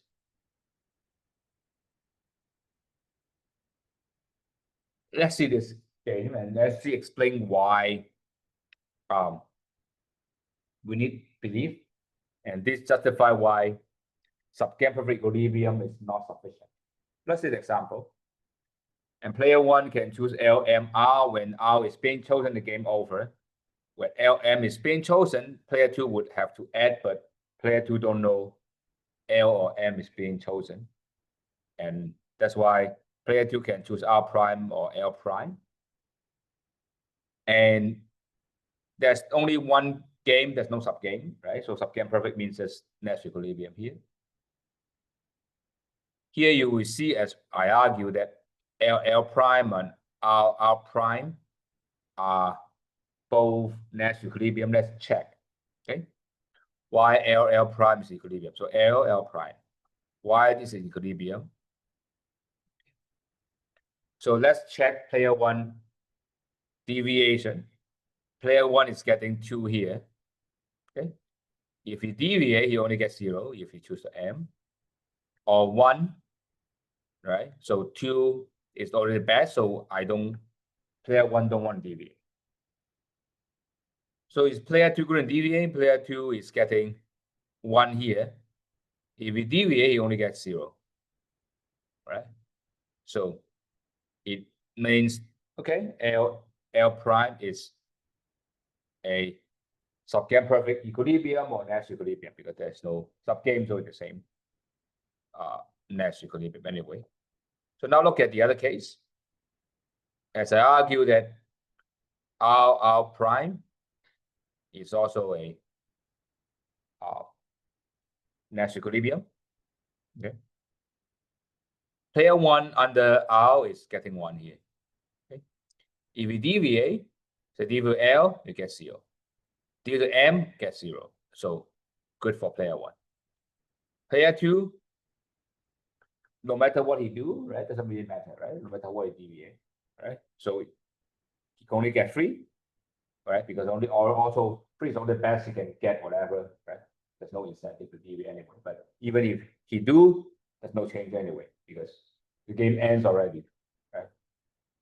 So R prime is also a Nash equilibrium, but is it R prime reasonable? R prime, look at this case, 1, 0, 2, 1. R prime is strictly dominating. Okay, there's no way player 2 which is R prime. Zero possibility, right? Because you believe R prime is being chosen, it's just like thinking something impossible will happen, right? So this only happened because player 1 don't want to deviate because he has some reason to believe R prime is chosen. But there's no situation that R prime will be chosen, right? No matter player 2 think where he is. Right? R prime is being dominated. So that's why we would require here you specify player 2 where he is. Okay? No matter if you have to put a belief on where actually he is, okay, he will never choose R prime. Okay, so that's why the belief is important. If you think he never, basically this has happened because player 2 never think this happened. Basically, his belief is 0 here, belief is 0 here, but that is not an appropriate belief. He must be add up some probability 1 should be at 2. Okay, so let's see in detail why this is important. So the formal definition of perfect Bayesian equilibrium actually involves 3 conditions. Okay? First is the system of belief has to be well defined. Means that every information node have to assign some probability from add up to 1. In the previous case, it's violated because it just add 0 to both. Okay? So second is what we call sequential rationality, which means that given the belief, people are maximizing. So basically, this is what we call subgame perfection, right? So basically, is everyone doing, there's no other strategy that's better than the equilibrium one, right? So there's no deviation in terms of strategy, right? So that same, this is something we have been seeing that when we talk about Nash equilibrium, subgame perfect Nash equilibrium, and perfect Bayesian Nash equilibrium. And these two are very normal, okay? But here we have another thing, okay, that differentiate us by what called Bayesian. Okay, Bayesian means which we will show you that the belief cannot be arbitrary. Okay? The belief have to follow, derive from the equilibrium strategy. Okay. Okay. So this is well-defined belief, and this is what we call rational belief. Okay? First one is there's a belief, and there's a rational belief. And here is based on the belief, your strategy is optimal. There's no deviation. Okay, is that clear? So that's a free action. I don't think it's clear because just by this, I don't think you understand what's going on here. Let's see this example. First, there's a system of belief, there's information set here. So you have to assign probability here, right? Because it must be somewhere else. Although in equilibrium it's not there, but you still have to assign probability. So that is a requirement, okay? Even though if player 1 chooses R, but this P is still there. Because you have to check deviation, you have to make sure that this would happen, okay? So there's a belief. And the second case is based on belief, you would do the right action. Okay, so that is a criteria. One, it just make the belief. Second one is based on belief, you will do the right action. Okay, so you require player 1 in equilibrium, choosing the right thing. Okay, and we'll try to argue that R prime is not perfect Bayesian. So here is, we have 1, 3, okay? And we argue that choosing R prime is no way right, because there doesn't exist a P such that you can say R prime is better than L prime, right? No matter what the P you are doing, okay? The previous cases, we don't have this assumption, so we can allow P to be 0. I mean, this two node to be 0 because it's never reached. So we can say they are arrived is 0, so that's why I can allow that, right? But now there's no way that this would be true, right? So that means that you can't really say R prime is chosen. So only case is you believe L prime will be chosen, okay? And here is the last part of the perfect Bayesian equilibrium. Under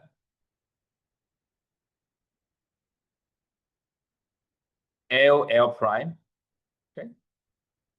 Bayes rule would require you that this must be 1, this must be 0.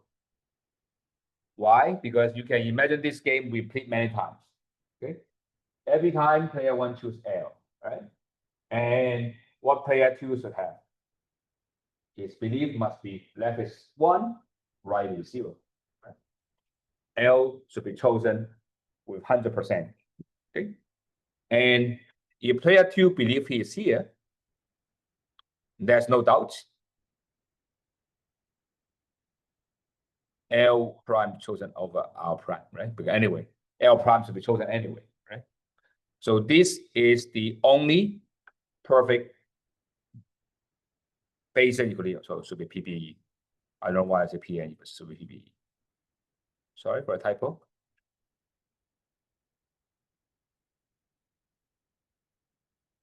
Okay. It should be the only perfect Bayesian equilibrium. Okay, so you see what do we mean by updating is the belief have to follow if this game repeat many times, right? The same strategy. Okay, of course, we can argue that is perfect Bayesian the only equilibrium concept you care, no, but it's the one that most common because it's not entirely clear that why you have to impose Bayes updating for every possible node, even they don't arrive. I don't arrive, but already you will see this restriction actually not that bad because you still have a lot of equilibrium left over. So it doesn't actually will strengthen it, okay? Not even weaken, because even this is not strong enough. There's still a lot of possibility of belief you can assign.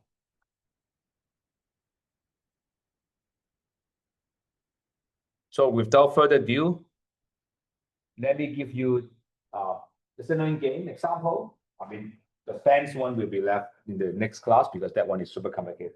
I don't think we have time, but in the remaining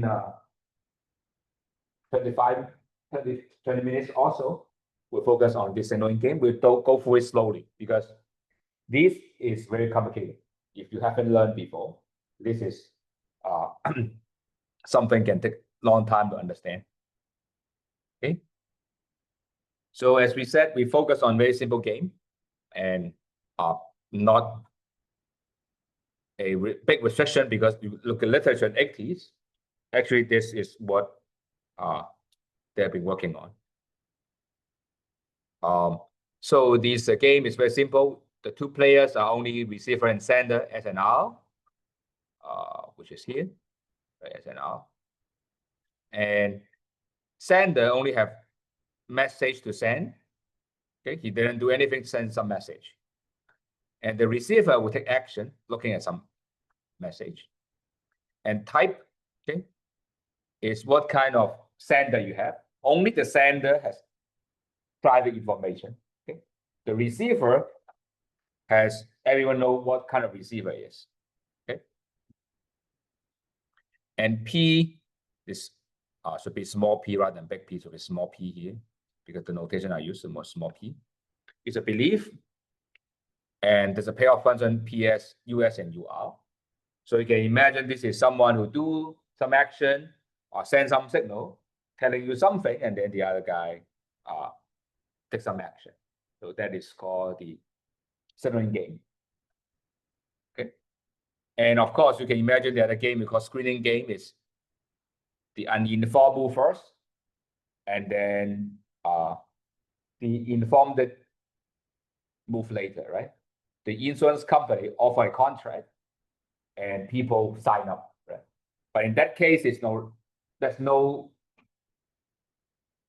much fun here, right? Because in that case, the insurance company, the action doesn't carry any information, right?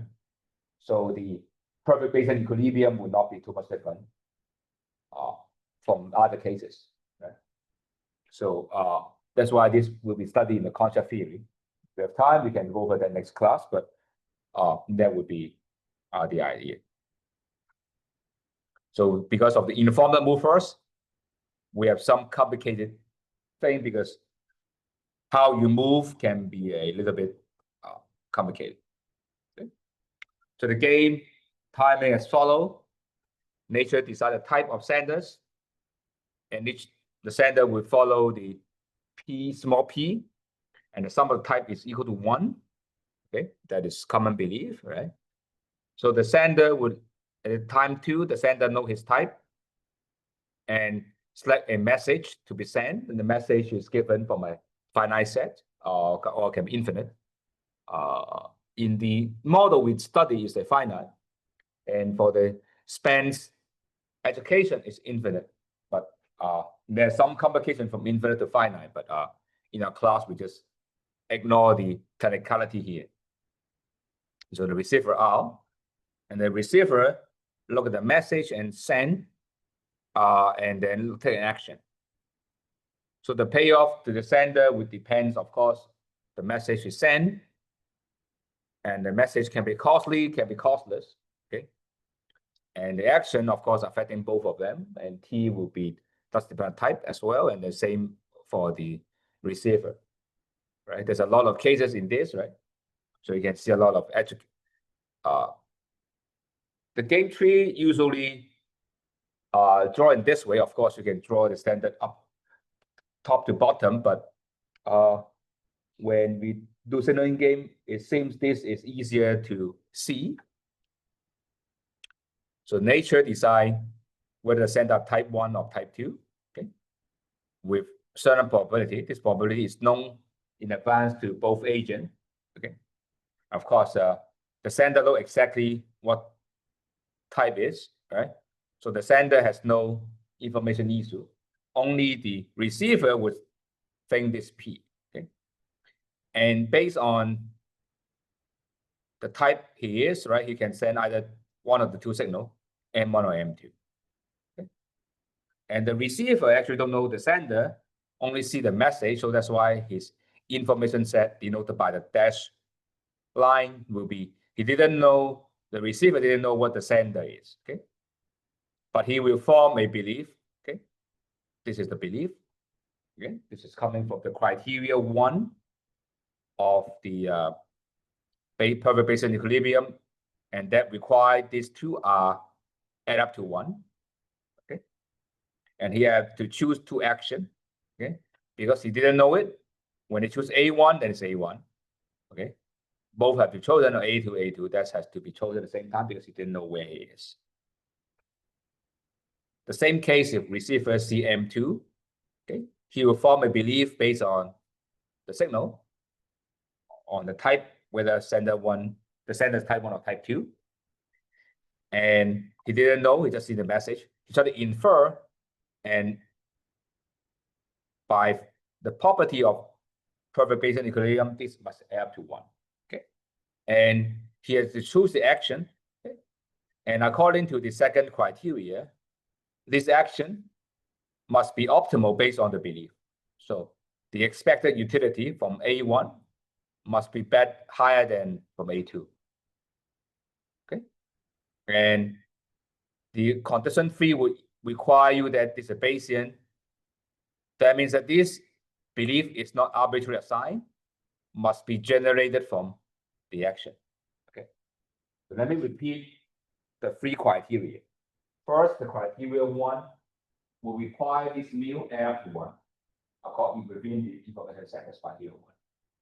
Criteria two will require you that, say, the receiver, the expected value from the action of A1, if A1 is equilibrium, must be a same for both, these are both sides. And of course, it also requires sender send the message, should be also optimal based on what the receiver is doing. And number three is the base updating, which means that the belief cannot be arbitrary, have to be derived from the message whenever it's on equilibrium. Okay. And remember the number three here is on equilibrium. So that means that if the sender only send message two, message one never received, the belief can be arbitrary as long as everyone. So this is the sometimes called the weak point of Bayesian equilibrium because we don't impose this. So that's why later you will see there's a lot of criterion, what's called sometimes called derived criterion or imputed criterion, many criteria to say what should be the demand. It shouldn't be free day. But the basic form, we only require this three requirement. We can have 4 or 5 or 6 more requirement, but the baseline only have 3. Okay.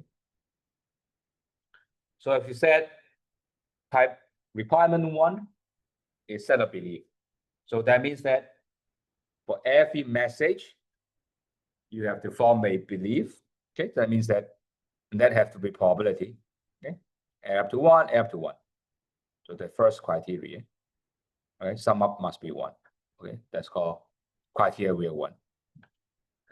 The criteria 2 or requirement 2 is what we call sequential rational. That means that based on the belief you specify, everyone is doing the right job. Okay. For the sender, it means that based on receiver action, they're sending the right message. The sender don't want to send other message based on the receiver's strategy. Okay. Similarly, the receiver don't want to take other action, okay, based on what he believes. Okay, let me repeat. The sender don't want to send other message based on the receiver's action choice and belief. Okay? And same as the receiver don't want to take another action based on the belief he has. Okay, and do note that there's a typo here. This should go here, right? It's a subscript here. Sorry. Okay, so that would be the idea. Okay, so of course there's a other last criteria. Is what I call the Bayes rule. Yep.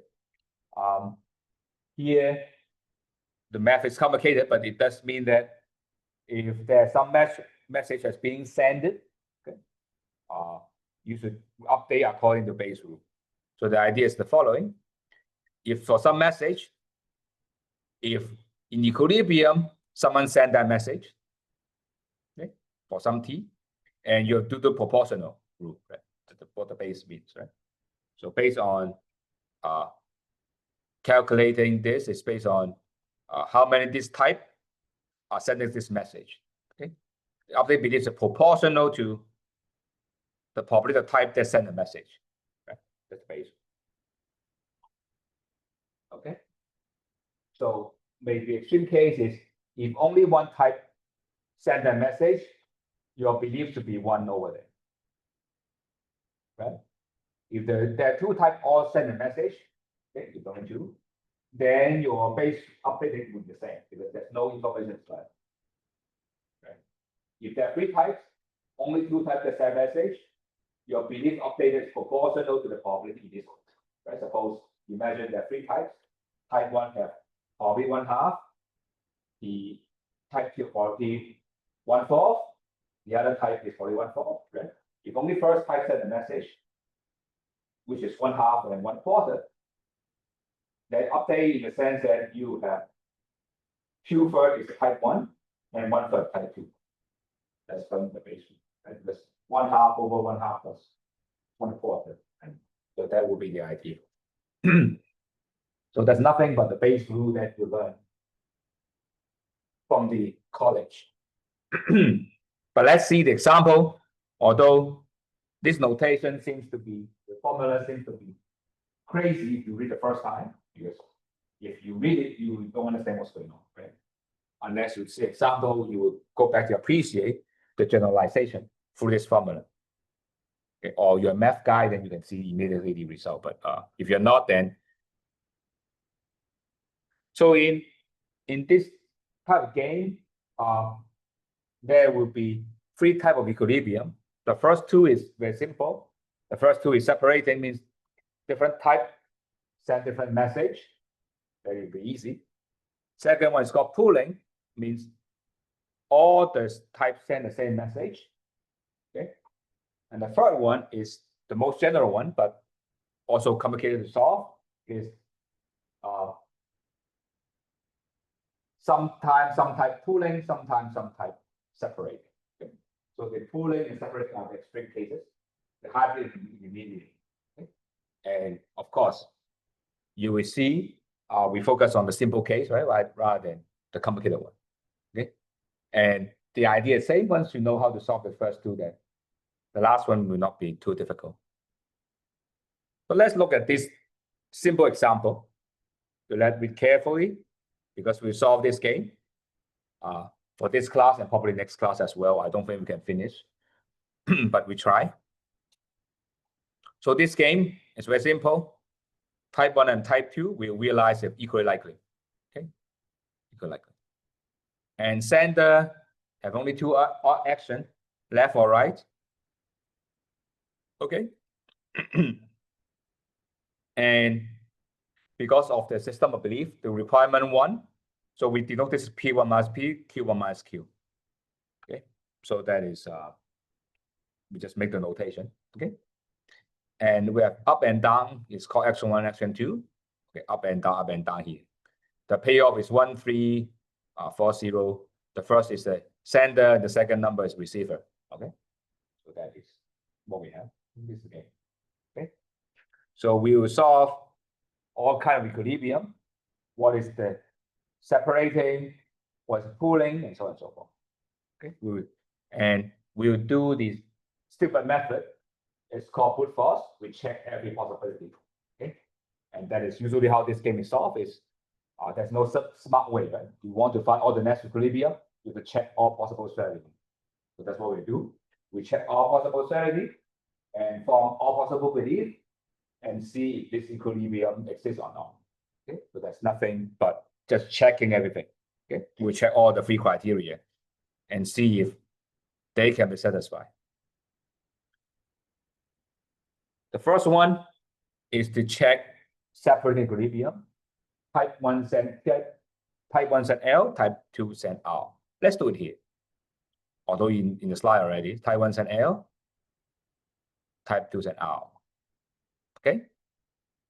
So now with this, you can use the requirement 3 first. Requirement 3 said what? You should base update. Okay. If you know that type 1 must send L, type 2 must send R, the requirement will be this must be 1. This must be 1, right? Because you know there's no way that type 1 would send R, right? Type 1 would only send L, right? So this must be believed. This coming from requirement 3 base rule. This is called the package. Okay. Now we impose requirement 2. Requirement 2 said what? Based on the belief, you maximize. Okay. The receiver, look at this receiver on the right-hand side. He believes he's here. So what he's going to do is compare 0 or 2. What he will do is D, right? So he will do D. Is that okay? So look at payout receiver here. He believes he's up, not the down, right? He's believing he's here. He believes that he's type 1 when he see L. So he will choose up, right? Because up give him 3. So up will be chosen. Is that okay? Now, we are not done yet of requirement 2. Requirement 2 require the sender is also rational, given the receiver choice. So the sender, look at this. If he send left, he get 1. He send right, he gets 0. So left is okay, right? If he deviate to right, then he gets 0. Now look at sender number 2, type 2. If he send right, he will get 1. If he send left, he will get 2. So sending right is not the right thing. So this is valid. So this is not equilibrium. So there's no way that there doesn't exist an equilibrium such that the sender type 1 send L, sender type 2 send R. Okay. Is that okay? Is that okay? Now we are going to look at the other case, other way around. Sender 1 send R, sender 2 send L. So immediately, you will just write this one by requirement 3. This is 0. This will be 0, and this is 1. Is that clear? So this base rule, right? Because you can imagine that this game played repeatedly, right? Every time you send out, there must be 1 distance. So there's no way you believe otherwise. Now, receiver know that he is here. He will choose U, right? Because you give him 1, rather than 0. And receiver on the looking at the L signal, he will choose U because give him 4/1. So this U is here, U is here. And that means that every time he will choose U, right? No matter left or right. Okay. And let's check the sender. Is it the sender doing the right thing?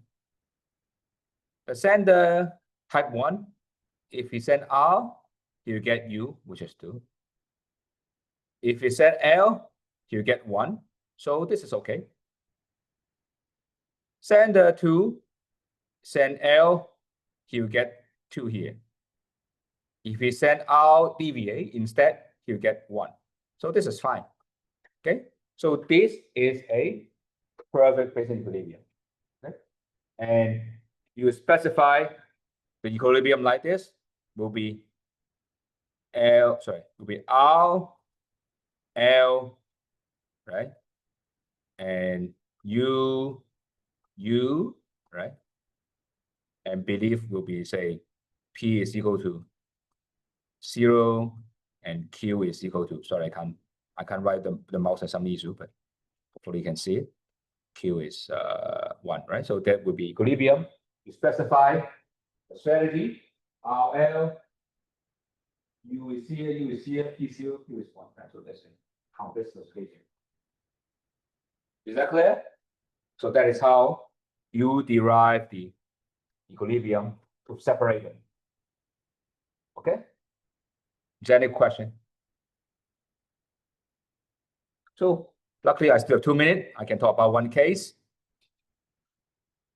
of this is already done there. So this is done there, right? So I want to do a pooling equilibrium. Okay? I want to say why pooling. Okay, let's solve it together. Okay? Pooling means I pool over L. Okay, for example, the sender pool on L. What does that mean? It means that the receiver will learn nothing if we look at L, right? Because both types will set L. Okay, so base rule will require you that this will be 0.5, this will be 0.5, because all the time you see L, there's nothing to learn. Okay? Then you're believed to be rational at the same as before. Look at receiver. Receiver, you choose U, okay? Will have payoff of half of time you get 3, half of time you get 4, which is 3.5. If you choose D, half of time you get 0, half of time 0. So of course you choose U. There's no doubt this would happen. What about receiver? That's complicated because the belief is not pinned down yet. Okay. So we have to try 2 cases. One case is U is being chosen. One case is D is being chosen. Okay. And suppose U is being chosen. Okay. The expected value will be choosing U will be Q, right? Because Q times 1 plus 1 minus Q times 0. Okay. And if D is chosen, will be Q times 0, 1 minus Q times 2, right? So for U to be chosen, this must be true.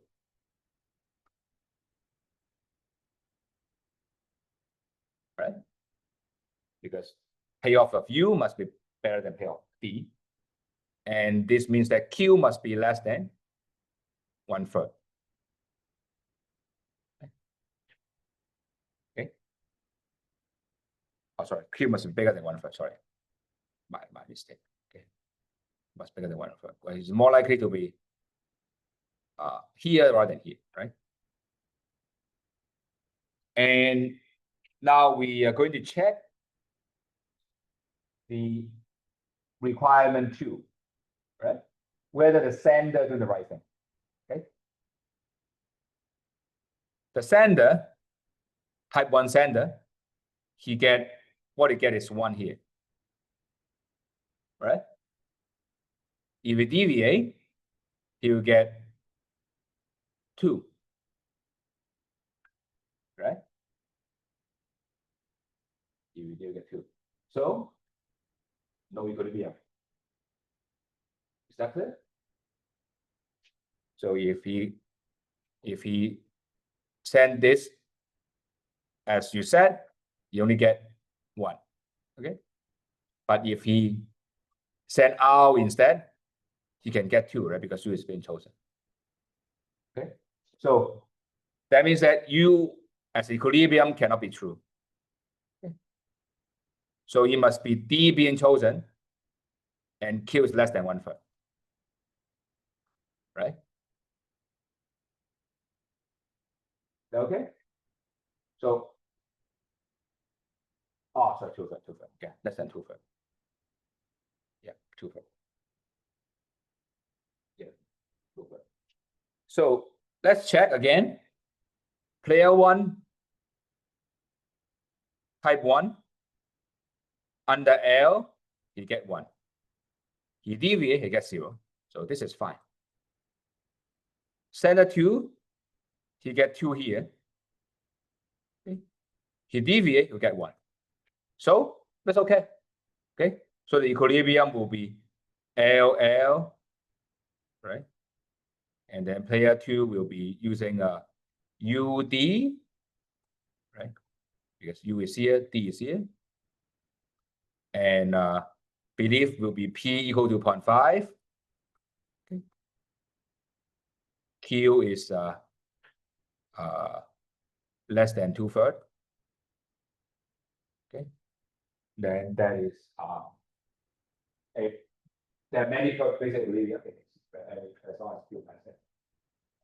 So that would be equilibrium. Okay. And over time, I'll talk about the case of next class where both choose are. Okay. So that would be you can do it at home as a fun, but I already answered there, but we'll discuss it next class. So I'll see you next week, which is my last class, and after that you have the exam. Okay. If I think exam only lasts for 1 hour, then probably we still have something to discuss after the exam. Okay. Or if the exam is too difficult, we can extend a little bit longer. Say suppose you need 1.5 hours, then that's okay. Or I will check later to see if we need more time, but currently I think 1 hour is sufficient. Okay. So I see you next class. Have a nice day. I'm done. Yeah. See you next class.